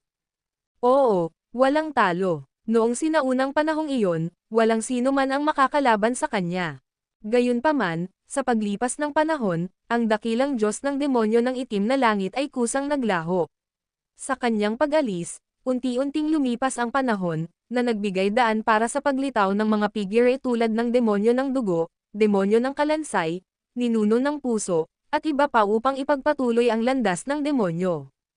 Ang Green Cloud Heavenly Emperor, si Yi the Great God, ang Jadiel Goddess, at si Jeremiah Colon ay mga kapanahon ng Blood at Skeleton Demons. Kaya naman, ang dakilang Diyos ng demonyo sa itim na langit ang tunay na nauna sa lahat. Ang kanyang katanyagan ay kumalat sa lahat, isang walang kapantay at sukdulang figure ng pagkawasak. Ngayon, bumalik na ang Diyos ng demonyo na ito, pinangunahan ang 72 sinaunang Diyos ng demonyo upang bumaba sa mundo ng mga elemento, na nakapalibot sa Fishway Splash. Hindi nang ahas gumalaw ang Green Cloud Heavenly Emperor, si Jeremiah Colon, at lahat ng iba pang sinaunang dakilang Diyos. Ngunit kitang-kita sa kanilang mga mukha ang kanilang matinding tensyon. Noon itinoon ng Diyos ng demonyo na dakilang itim na langit ang kanyang tingin sa mga Diyos na nagkakatipon. Sa isang nakakakilabot at maingat na tono, ipinahayag niya, simula nang likhain ang mundo, ang kaayusan ay magulo at hindi neresolba. Ang langit ay hindi tunay na langit, ang lupa ay hindi tunay na lupa, at hindi mabilang na magkaparehong antas ang nagkagulo. Sa loob ng maraming panahon, ang mga sinaunang matuwid na Diyos, masasamang Diyos, Diyos ng demonyo, Diyos ng halimaw, at iba pa ay malayang legal inang, na nagpapatuloy ng walang katapusang siklo ng kaguluhan at tunggalian. Ako, alinsunod sa kalooban ng makalangit na daw, ay bumalik na upang mamuno sa kalangitan. Mula sa araw na ito, hayaang ibaon ang mga nakaraang hinaing at hayaan nating simulan ang isang dakilang panahon ng pakikipamuhay sa pagitan ng mga Diyos at mga demonyo. Ang kalangitan ay pamamahalaan na ng mga Diyos at mga demonyo mula ngayon. Hindi mahalaga kung ikaw ay banal o ako ay demonyo. Maging ikaw man ay Diyos o demonyo, ang iyong pag-iral ay makatwiran sa pamamagitan ng iyong layunin. Hindi na kailangan ng alitan sa pagitan natin, magkasama, maaari nating ibahagi ang kalangitan. Siyempre, naiintindihan ko na maaaring mahirapan kang tanggapin ang aking panukala, dahil ang pagkakaiba sa pagitan ng mga Diyos at mga demonyo ay malalim. Gayunpaman, ang aking pagbabalik ay tunay na itinalaga ng kalooban ng langit. Kailangan mo lamang bumalik sa kani-kanilang mga bulwagan ng ninuno upang kumpirmahin ang katotohanan ito. 3 araw mula ngayon, sa Eternal Life Platform ng Eternal Sky, gaganapin ang dakilang seremonya ng pakikipamuhay ng banal at demonyo. Sa araw na iyon, ipahahayag ng makalangit na daw ang kanyang testamento at magsasaya sa kung ano ang nakamit. Buzz. Nang matapos magsalita ang dakilang itim na langit na demonyo, biglang dumilim ang kalangitan, at bumulusok sa isang di mapasukan na kadiliman. Ngunit bigla na lamang nawala ang kadiliman, at bumalik ang lahat sa dating kailanawan. Ngunit sa sandaling iyon, napagtanto ng mga sinaunang dakilang Diyos na ang dakilang Diyos ng demonyo ng itim na langit at ang 72 sinaunang Diyos ng demonyo ay naglaho ng walang bakas. Ganoon kalakas ang kapangyarihan ng dakilang Diyos ng demonyo ng itim na langit, kaya niyang padilimin ang kalangitan at, sa panandaliang sandali ng anino, gamitin ang stellar shifting magical ability para paalisan ang lahat. Siya, buhay pa ba siya? Nahirapan ang ilan sa mga Diyos na tanggapin ang nangyari. Ang dakilang Diyos ng demonyo sa itim na langit, kilala sa kanyang kaguluhan, hindi mabilang na pagpatay, at walang katapusang mga kalamidad, ay buhay pa. Bumalik na siya, nagmumungkahi ng pakikipamuhay sa pagitan ng mga Diyos at mga demonyo, at inaangkin pa nga na ang kanyang pagbabalik ay kalooban ng makalangit na daw. Na ang langit mismo ang magdiriwang ng kanyang pagbabalik. Maaari kayang totoo ang ganitong kakatwang ideya. Ang dakilang Diyos ng demonyo sa itim na langit ay lumitaw bago pa man ang ating panahon, isang walang kapantay na puwersa na dating namuno sa isang buong panahon.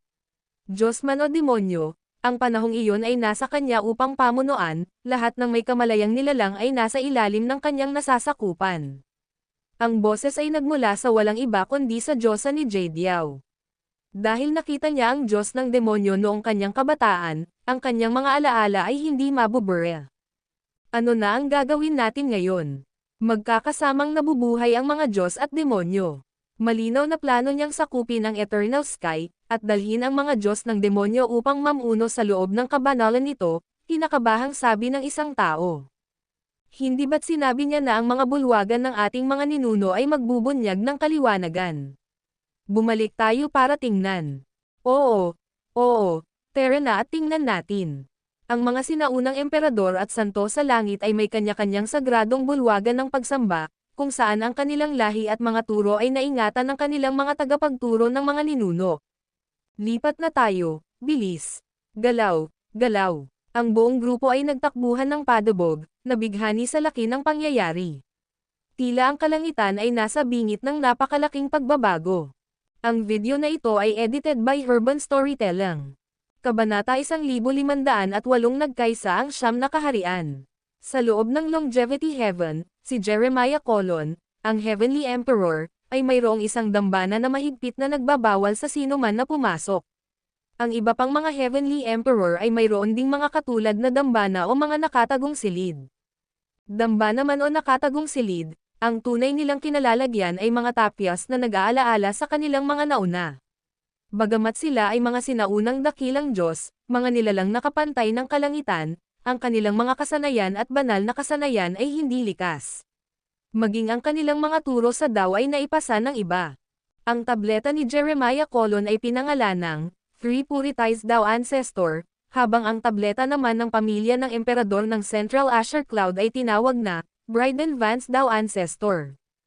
Ang tableta ng dakilang Diyos Yi ay pinamagatang Upper Aquatic Tao Ancestor. Ang kay Diyosa Yuyaw ay pinangalanang Anino na inang ninuno ng Tao. Ang bawat emperador sa langit ay may kani-kanilang lahi, ngunit ang pinagmulan ng mga tinatawag na ninunong Tao na ito ay nanatiling misteryo, kahit nalingid sa kaalaman ng mga emperador sa langit mismo.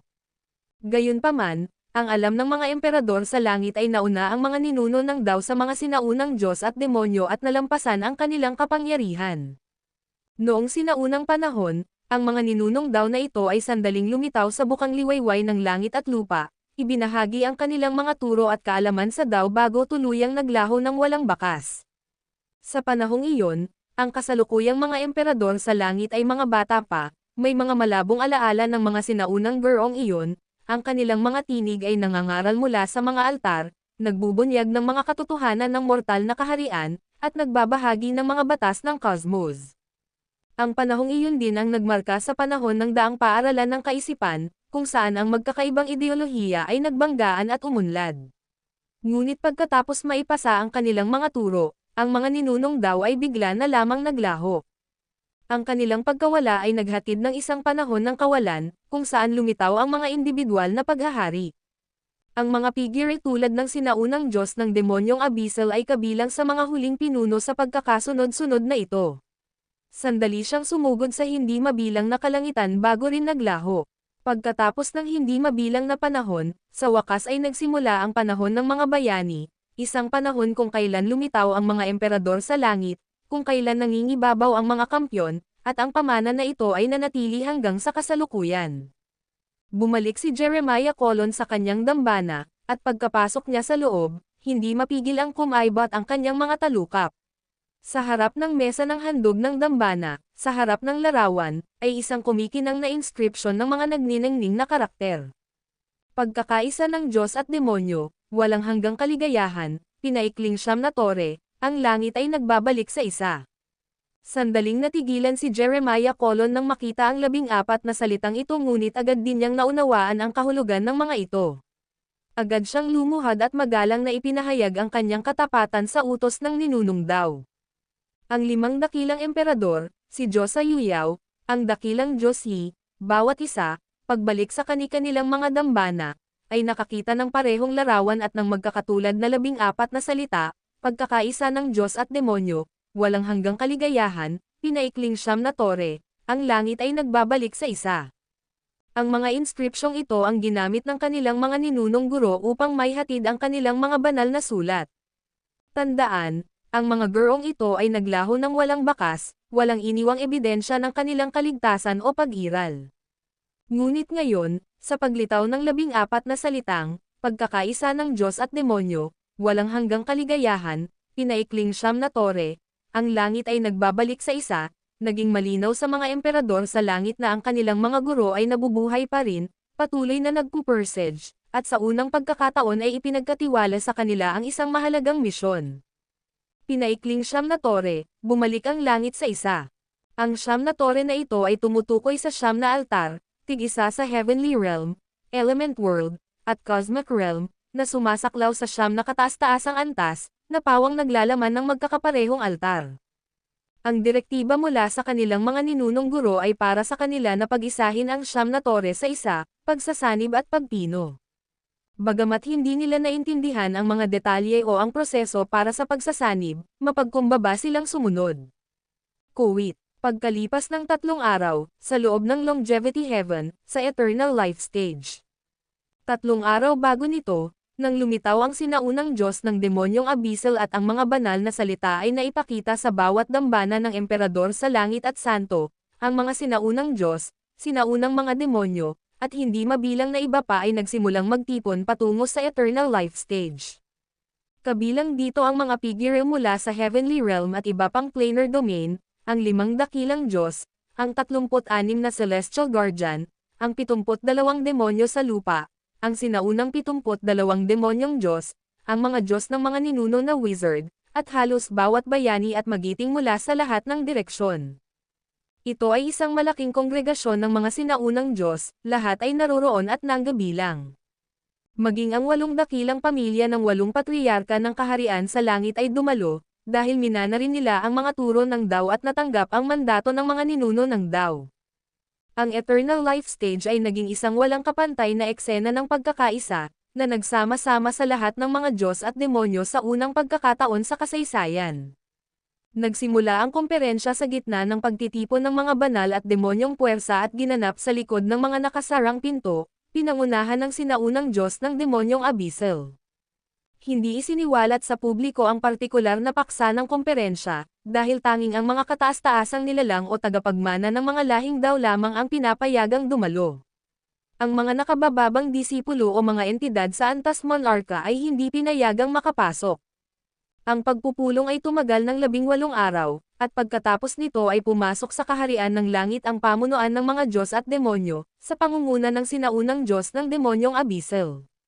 Walang nakakaalam ng kanilang layunin doon. Gayunpaman, 10 taon ang lumipas, isang kapahapahamak na pangyayari ang naganap. Ang Heavenly World Deity Altar ay naglabas ng walang hanggang gininto ang liwanag, na nagliwanag sa buong Heavenly Realm at malalawak na kawalan, at sa wakas ay naglantad sa kalangitan ng isang ganap na bagong kaharian. Nakakagulat, ang bagong kaharian na iyon ay naging Longevity Heaven pala. Tunay nga, ang langit na kaharian at ang langit na may kahabaan ng buhay ay nagsanib, at naging isa. Sa pagsasanib ng Longevity Heaven at ng Heavenly Realm, ang Heavenly World Deity Altar ay naglaho at nagkahiwa-hiwalay. Pagkalipas ng 10 taon pa, ang Cosmic Realm ay nagsanib din sa Longevity Heaven, at sumanib din sa Heavenly Realm. Mula noon, wala nang hiwalay na Cosmic Realm o Heavenly Realm, ang pinag-isang Eternity Plane lamang. Ito ang sukdulang pangitain ng pagkakaisa ng Diyos at mga demonyo, kung saan ang kolaborasyon sa pagitan ng mga Diyos at mga demonyo ay nagtapos sa dakilang utos ng mga ninunong Dao, isang biyaya para sa lahat ng mga banal na nilalang. Sa ikatlong dekada, ang deity altar ng Other Shore Realm ay gumuho at sumanib sa Eternity Plane. Ang ika-4 na dekada, ang ika-5 dekada, hanggang sa ika-9 na dekada, nang lumitaw ang isang komplikasyon sa mundo ng mga elemento. Habang ang ibang mga eroplano ay inabot lamang ng isang dekada upang magsanib, ang mundo ng mga elemento ay nagpakita ng mga hamon. Pagsapit ng ika-10 taon, ang altar ng Diyos nito ay hindi nagpakita ng mga palatandaan ng pagbagsak, na nagdulot ng matinding kaguluhan sa mga sinaunang Diyos at demonyo. Kung walang pagsasanib, hindi maaaring magkaisa ang 9 na kaharian, kaya't hindi natupad ang mandato ng langit ay bumabalik sa isa.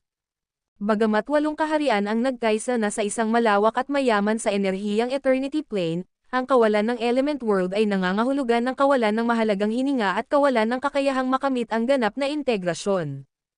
Noong una, inakala ng lahat na ang napakalaking enerhiya ng Element World ay nangangailangan ng karagdagang oras, kaya matyaga silang nagtyaga sa loob ng isa pang dekada. Gayunpaman, makalipas ang 20 taon, ang deity altar ng Element World ay nanatiling hindi nagbabago. Sa puntong ito, napagtanto ng sinaunang Diyos ng demonyong Abyssal na mayroong anomalya, at ang mga sinaunang dakilang Diyos at mga Panginoong demonyo ay nagsimulang maghinala ng mga problema. Kung tutuusin, Ang altar ng Diyos ay tila hindi lamang hindi tinatablan ng pino kundi lalong lumalakas at lumalakas.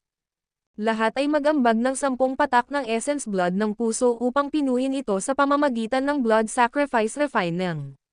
Pagkalipas ng ilang araw, nagdesisyon ang Ancient Abyssal Demon God na gamitin ang kanilang mahalagang essence blood para sa mabilis na pagpapahusay ng kahusayan. Sinunod ng grupo ang utos at pinatulo ang kanilang dugo ng kakanyahan sa altar ng Diyos upang ipagpatuloy ang proseso ng pagpipino. Ngunit, nang bumagsak ang essence blood sa deity altar, isang malakas at magaspang na boses ang umalangaw mula sa loob, "Mga tampalasan, bakit ninyo ako sinusunog sa loob ng maraming taon? Sa tingin ba talaga ninyo ay tatanggapin ni Big Bull ang insultong ito? Hintayin ninyong makatakas si Big Bull, pagsisisihan ninyo ito." Ano? Nang marinig ang boses mula sa altar ng mga Diyos, halos mabasa ang lahat ng naruroon sa takot. Ang video na ito ay edited by Urban Storytelling. Kabanata 1500 at siyam na isang bagong mundo. Bigla, nang may narinig na ingay mula sa altar ng Diyos, halos mapatalon ang lahat sa takot. Ngunit di nagtagal, naunawaan nilang lahat, may nakakuha ng mana mula sa altar ng Diyos. Hindi nakakapagtaka na naramdaman ng emperador na ito na sa paglipas ng mga taon, ang enerhiyang elemental sa mundo ng mga elemento ay unti-unting nababawasan. Oo nga, kaya iyan ang dahilan. Ano ang dapat nating gawin? Ano ang dapat nating gawin? Kung magmamana siya mula sa altar ng Diyos, makukuha ba niya ang buong mana ng element world? Sa panahong iyon, tuluyan na bang magsasama ang element world sa kanya? Oo nga. Ano nga ba ang magagawa natin? Ano ang magagawa natin? Lahat ay balisang lumingon sa dakilang itim na demonyo sa langit.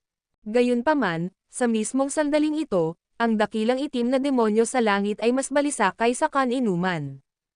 Ang pinaikling siyam na tore, ang pagkakaisa ng kosmiko, ito ang kanyang misyon sa pagkakataong ito. Kapag natapos na ang misyong ito, makakamit niya ang pambihirang kayamanan.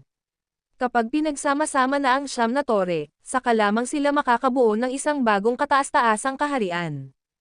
Ang kataas-taasang kaharian na iyon, na sa huli ay kilala bilang kaharian ng buhay na walang hanggan, ay hihigitin ang lahat ng iba pang mga antas. Ang isang araw doon ay katumbas ng isang taon sa ibang mga kaharian.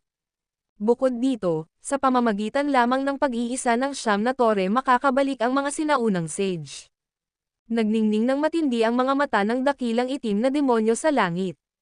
Hindi niya hahayaang may makagambala sa kanyang plano o makasire sa operasyong ito.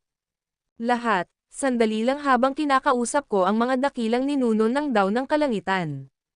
Ang dakilang itim na demonyo sa langit ay nagpakawala ng mahabang ungol, pagkatapos ay itinuro ang kanyang noo. Kaagad, hindi mabilang na itim na usok ang pumailanglang at bumuo ng mga parang haligi, diretsong bumubuga sa kalangitan. Sumayaw ang hangin at mga ulap, parang mga dragon at ahas na nagsasama-sama sa isang malaking palabas. Ilang hinga lang ang lumipas, sa gitna ng paitaas na itim na usok, biglang lumitaw ang nakasisilaw na kislap ng liwanag. Ang ilang itim na usok ay naglalabas ng pulang ilaw, ang iba ay berdeng ilaw, at ang ilan ay gininto ang ilaw. Sumiklab ang napakaraming kulay, at ang bawat kislap ng kinang ay tila nagpapalakas sa dakilang itim na demonyo sa langit. Sa loob lamang ng wala pang oras na kailangan para uminom ng isang tasa ng tsaa, biglang nakarinig ang lahat ng mga tunog ng pagkalabog na nagmumula sa loob ng katawan ng dakilang itim na demonyo sa langit. Pagkatapos, isang ingay ng mga boses ang lumitaw, ang ilan ay nagulat, ang ilan ay hindi makapaniwala, ang iba ay galit na galit, at lahat ng uri ng boses ng lalaki at babae ay naghalo ng magulong. Pinanood ni na Green Cloud Heavenly Emperor at Jeremiah Colon ang palabas na ito ng may gulat na ekspresyon. Tila mahina nilang narinig ang mga boses ng kanilang mga ninuno, dahilan para mapaluhod silang lahat. Tila nanirahan ang mga ninuno ng daw mula sa hindi kilalang mga kaharian sa katawan ng dakilang itim na demonyo sa langit. Ang batang ito ay may diwa ng isang ninunong daw, ngunit sayang. Sa wakas, isang maringgal na boses ang umalangaw mula sa katawan ng dakilang itim na demonyo sa langit. Matapos magbuntong hininga ng may panghihinayang, biglang nanginig ang kanyang buong katawan, at pagkatapos ay sumiklab ang mga apoy na kulay bahaghari mula sa kanyang mga palad. Ang mga apoy na iyon ay nagniningning na parang bahaghari mismo, na binubuo ng 7 matingkad na kulay. Sus Mariosep, isang pagsabog ng sumpa ang biglang umalangaw mula sa altar ng Diyos. Tila naramdaman ni Yusuf Zok sa loob ang panganib. Ang buong altar ng Diyos ay nagsimulang manginig ng marahas, at ang langit at lupa ay gumalaw. Nagdilim ang kalangitan sa ibabaw ng mundo ng mga elemento habang ang lahat ng enerhiya ng elemento nito ay hinihila papasok, na parang isang higanteng balyina na kumukuha ng tubig. Sa isang iglap, lahat ng elemental na enerhiya sa element world ay hinigop ng God's altar. Tunay nga, bawat butil ng sinaunang enerhiya ay tuluyang natupok sa isang kisap mata at sa isang hininga lamang. Buong-buo itong hinigop ng altar ng Diyos. Kasabay nito, habang nilalamon ng altar ng Diyos ang sinaunang enerhiya, ang bahaghari na apoy ay tumama sa altar ng Diyos. Boom! Walang masabi kundi ang pagtutol, ang altar ng Diyos ay direktang nabasag. Habang sumasabog ang altar ng Diyos, biglang nanliit ang katawan ng dakilang itim na demonyo sa langit. Naglaho ang lahat ng kinang, at umalangaw ang mga tunog ng pagkalabog sa buong eroplano nang sa wakas ay nagsanib puwersa ang Eternal Life Realm at Element World. Hindi, ang 9 na kaharian ang nagsanib sa isa. Mula ngayon, wala ng kaharian sa langit, mundo ng mga elemento, plano ng Netherworld, o anumang iba pang kaharian. Wala ring kaharian ng walang hanggang langit, tanging ang nag-iisang pinag-isang kaharian ng buhay na walang hanggan, ang kataas-taasang antas ng bagong panahon. Ang isang araw doon ay katumbas ng isang taon sa ibang lugar. Ito ay isang malaking biyaya para sa mga banal na inapo sa buong 9 na kaharian. Kasabay nito, habang ang nagsanib na Eternal Life Realm ay hamupo sa katahimikan, ang mga bahaghari ay nagbihis sa kalangitan. Ang mga bahaghari ay nag-iba at naging nagliliwanag na sinag na sumikat sa dakilang itim na demonyo sa langit. Sa sandaling dumampi ang mga sinag ng bahaghari sa dakilang itim na demonyo sa langit, ang buong katawan niya ay nagsimulang pumutok at sumabog. Mabilis na tumaas ang antas ng kanyang cultivation, at ang itim na aura sa paligid niya ay nagbago at naging 7 nakasisilaw na kulay. Bukod pa rito, sa buong Eternal Life Realm, mula sa 9 na direksyon, 9 na sinag ng makulay na liwanag ang pumailanglang sa kalangitan. Napuno ng makalangit na musika ang hangin, na naglalabas ng isang mapayapa at mapalad na enerhiya. Sa sandaling ito, biglang nanginig si Jeremiah Colon, at napasigaw ng matagal bago tuluyang naglaho. Tila nakatanggap din ng isang uri ng pagtawag ang Green Cloud Heavenly Emperor, si Bryden Vance, at ang iba pa. Isa-isa, naglaho sila sa gitna ng malalakas na sigaw.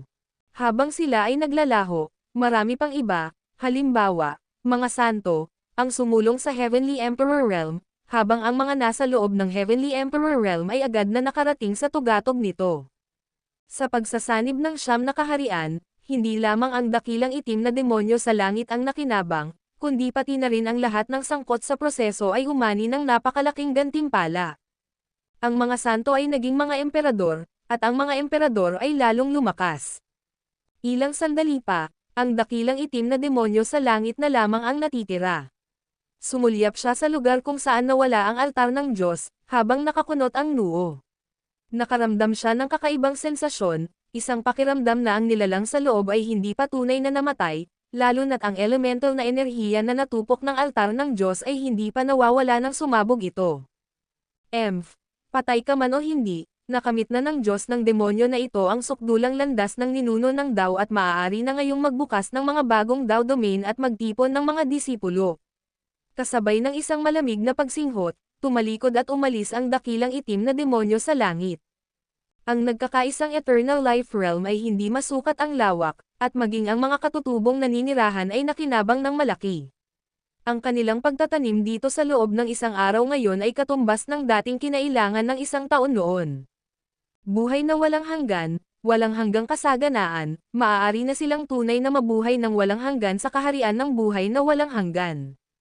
Kuwit, pagkalipas ng 10 araw, ang Eternal Life Realm ay naging mapayapa, at sa wakas ay naunawaan na ng mga naninirahan sa pinagsamang 9 realms ang lahat. Ang dakilang itim na demonyo sa langit ay isang kataas-taasang figure mula sa sinaunang panahon, na nang ibabaw sa panahon bago ang kasalukuyang mga emperador sa langit at mga Diyos ng demonyo. Kahit hindi pa siya natatalo, hindi siya kabilang sa mga nababalitang ninuno ng Dao. Ang kanyang paglitaw sa pagkakataong ito ay upang tuparin ang isang kasunduan sa matagal nang nawawalang misteryosong mga ninuno ng Dao. Ang dakilang itim na demonyo sa langit, na nangunguna sa mga Diyos at demonyo sa kalangitan, ay pinino ang mga banal na tore ng siyam na kaharian at nagdulot ng kanilang pag-iisa. Bilang resulta, automatiko siyang aakyat sa katayuan ng ninuno ng Dao, habang ang mga sinauna at nakalimutang ninuno ng Dao ay muling lilito mula sa kanilang walang hanggang kawalan. Tunay nga, noon pa man ay nasusupol na ang mga ito. Ang siyam na tore, ang siyam na altar ng Diyos, sila ang pundasyon ng pormasyong nagbubuklod. Nang mawala na ang siyam na tore, sa wakas ay malayang lumabas ang mahiwagang mga ninuno ng Dao. Bukod dito, lahat ng mga Diyos at demonyo ay nagtamo ng napakalaking benepisyo habang umuunlad ang kanilang mga ranggo. Kahit ang mga hindi dapat umakyat ay nakarating din. Pagkalipas ng 10 araw, umusbong ang mga bagong Dao domain sa buong lupain, halimbawa, ang Great Black Dao domain sa Hilagang Kanlurang Rehiyon, ang Dao domain ni Bryden Vance sa Timog Silangang Rehiyon, ang Dao domain ni Ben Berry sa Gitnang Rehiyon, at iba pa. Maraming mga nasasakupan ng Dao ang lumitaw, na nagmamarka sa mga teritoryong inaangkin ng mga ninuno ng Dao. Sa wakas, sinimulan nilang magtatag ng mga bagong turo, ipinaliwanag ang makalangit na Dao, ang pagbuo ng mga kalangitan, at ipinalaganap ang kanilang mga doktrina sa masa. Sa kaharian ng buhay na walang hanggan, isang bagong mundo ang nabuksan ng may kasaganaan at sigla. Lahat ay nakibahagi sa mga biyayang ipinagkaloob ng bagong kaayusan habang unti-unting nagiging matatag ang mga sistema ng mga banal na kaharian. Kuwit. Kasabay nito, ang dating mundo ng mga kaluluwa ay naglaho. Ito ay gumuho, naging isang higanteng nakahiga sa kawalan. Ang puso ng higanti ay patuloy pa ring tumitibok ng ritmo, walang katapusang lumiliit at lumiliit. Sa katunayan, ang higanti ay hindi pa nagigising, dahil sama-sama pa ito kay Yusuf Zok. Ang video na ito ay edited by Urban Storytelling.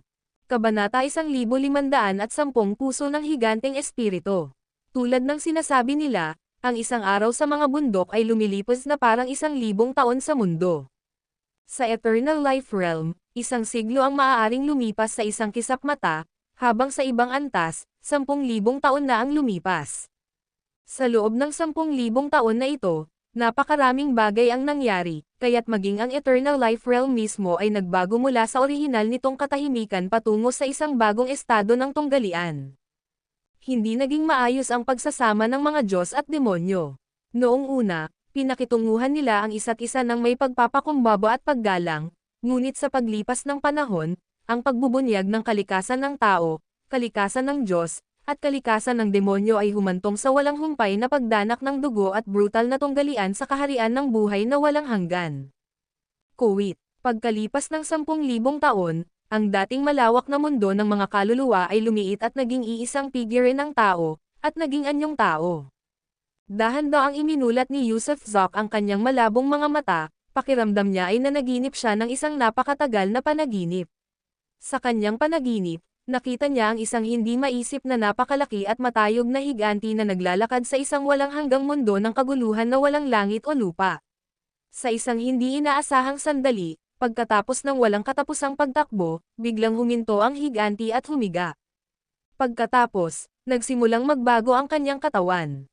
Ang kanyang dugo ay naging mga bundok at ilog, ang kanyang mga pagbuga ay naging hangin, at ang kanyang boses ay naging kulog, at iba pa. Nang tuluyang matuno ang kanyang katawan, isang bagong mundo ang lumitaw. Nagising si Yusuf Zok mula sa kanyang panaginip sa sandaling lumitaw ang bagong mundong iyon. Ang panaginip na ito ay nagpaalala sa kanya ng alamat ni Pango na naghati sa langit at lupa, dahil ito ay eksaktong kapareho ng kwento ni Pango. Anong nangyayari? Hindi pa lubusang nakakabalik sa kailanawan ang kanyang isipan pagkagising, kaya kumunat ang kanyang noo at pilit na inaalala ang nangyari bago siya nakatulog. Di nagtagal, bumalik ang mga eksena. Nagtago siya sa loob ng katawan ni Ivy Frost, sa loob ng Soul World, at sa huli ay nagtagumpay sa pagtalon sa ilog na dumadaloy sa kaibuturan ng puso. Ngunit, pagkalubog niya sa ilog, wala na siyang maalala kung ano ang sumunod na nangyari. Sa sandaling iyon, binalot siya ng isang puwersa, at naglaho ang kanyang kamalayan. Ano nga ba ang nangyari? Bakit ako nawalan ng malay?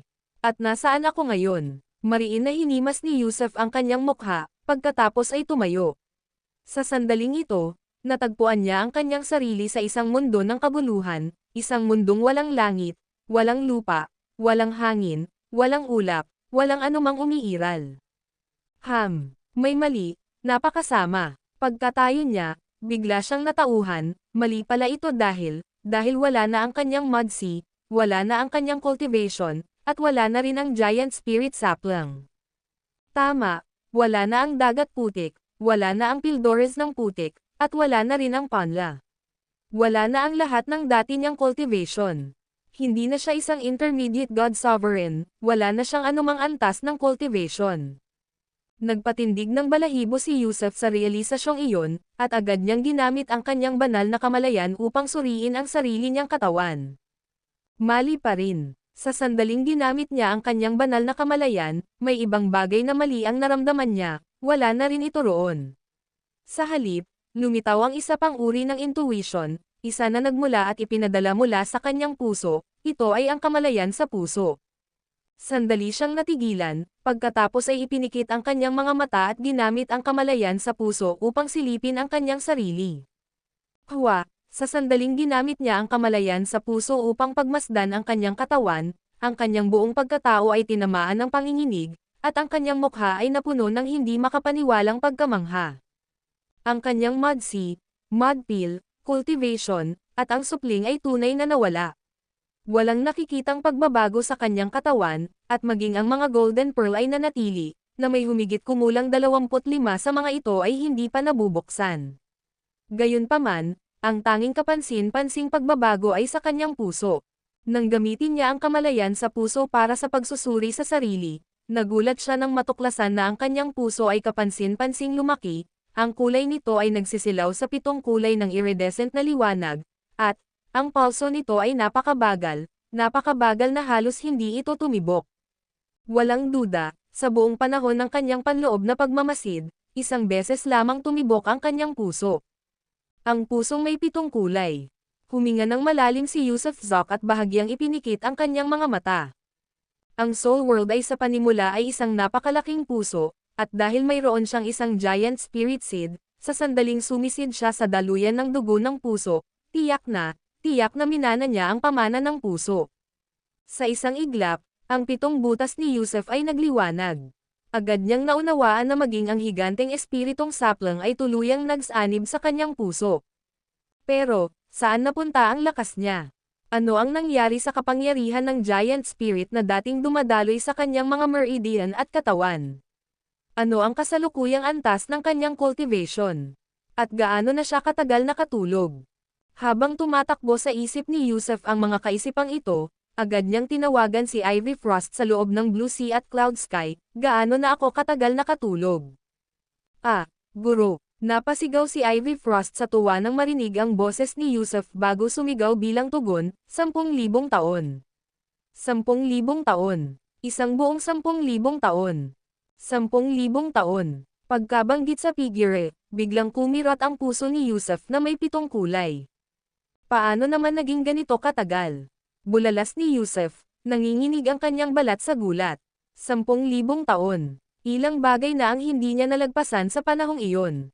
Sa totoo lang, noong iniligtas niya si Ember Vance at dinala ito sa Blue Sea at Cloud Sky, hindi man lang niya ito napag-usapan. Itinapon din niya si Carson Schwartz sa Blue Sea at Cloud Sky, kaya't naiwan itong walang nagbabantay. Napakaraming pangyayari ang nangyari sa kanya noon, kaya wala na siyang oras para muling makasama ang mga mahal sa buhay. At ngayon, bigla na lang, 10,000 taon ang lumipas nang hindi maipaliwanag. At paano naman ang kanyang hanggal na anak? Kung lumipas ang 10,000 taon, buhay pa ba siya o patay na? Kung namatay na siya, maging ang kanyang mga buto ba ay naging alabok na ngayon?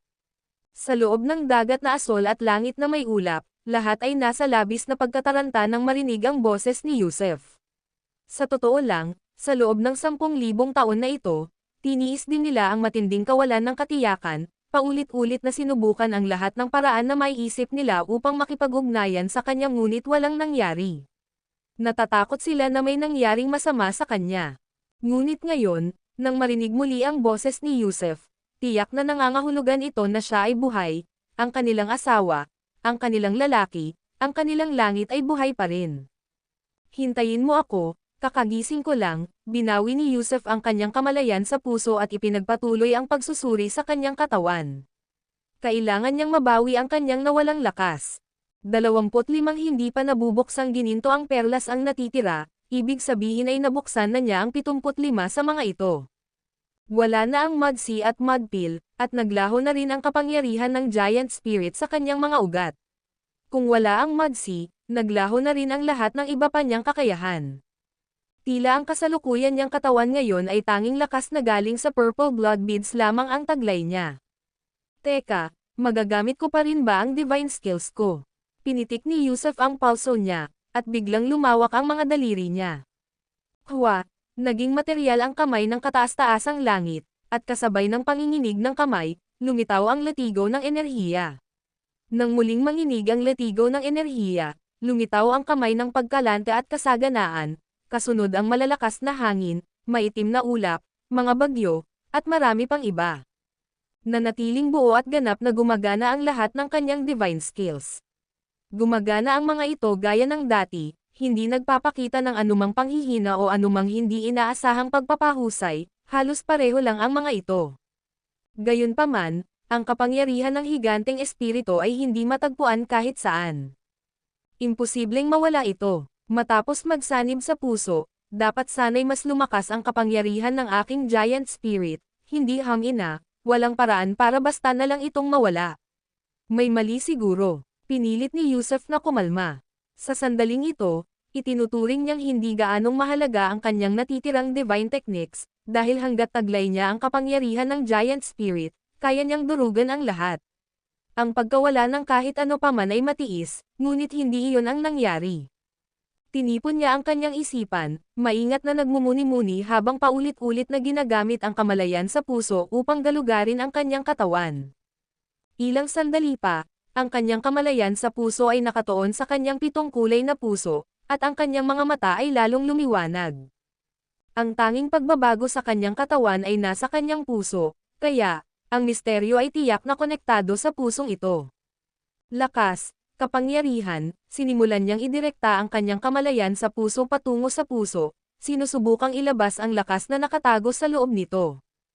Kasabay ng isang matunog na, boom, sa sandaling napukaw ng kanyang kamalayan sa puso ang puso, ang kanyang 7 kulay na puso ay pamitik ng malakas, at isang puwersa ang lumabas mula rito, bumaha sa kanyang mga meridian, sa bawat butas ng kanyang balat, at sa bawat selula sa loob niya. Kamay ng kataas-taasang langit, muli niyang pinakawalan ang kamay ng kataas-taasang langit, at sa pagkakataong ito, taglay nito ang kapangyarihan ng higanteng espiritu. Huwa, ang lahat ng kapangyarihan ng higanteng espiritu ay nagtipon sa kamay ng kataas-taasang langit. Mula sa loob ng kanyang puso, tila isang bukal ang nabuo, walang humpay na ibinubuhos ang kapangyarihan ng higanteng espiritu. Ngunit hindi lang iyon, tuwang-tuwa si Yusef nang matuklasan na ang kapangyarihan ng higanteng espiritu na hawak niya ngayon ay daan-daan, kung hindi man libo-libo, na mas malakas kaysa dati.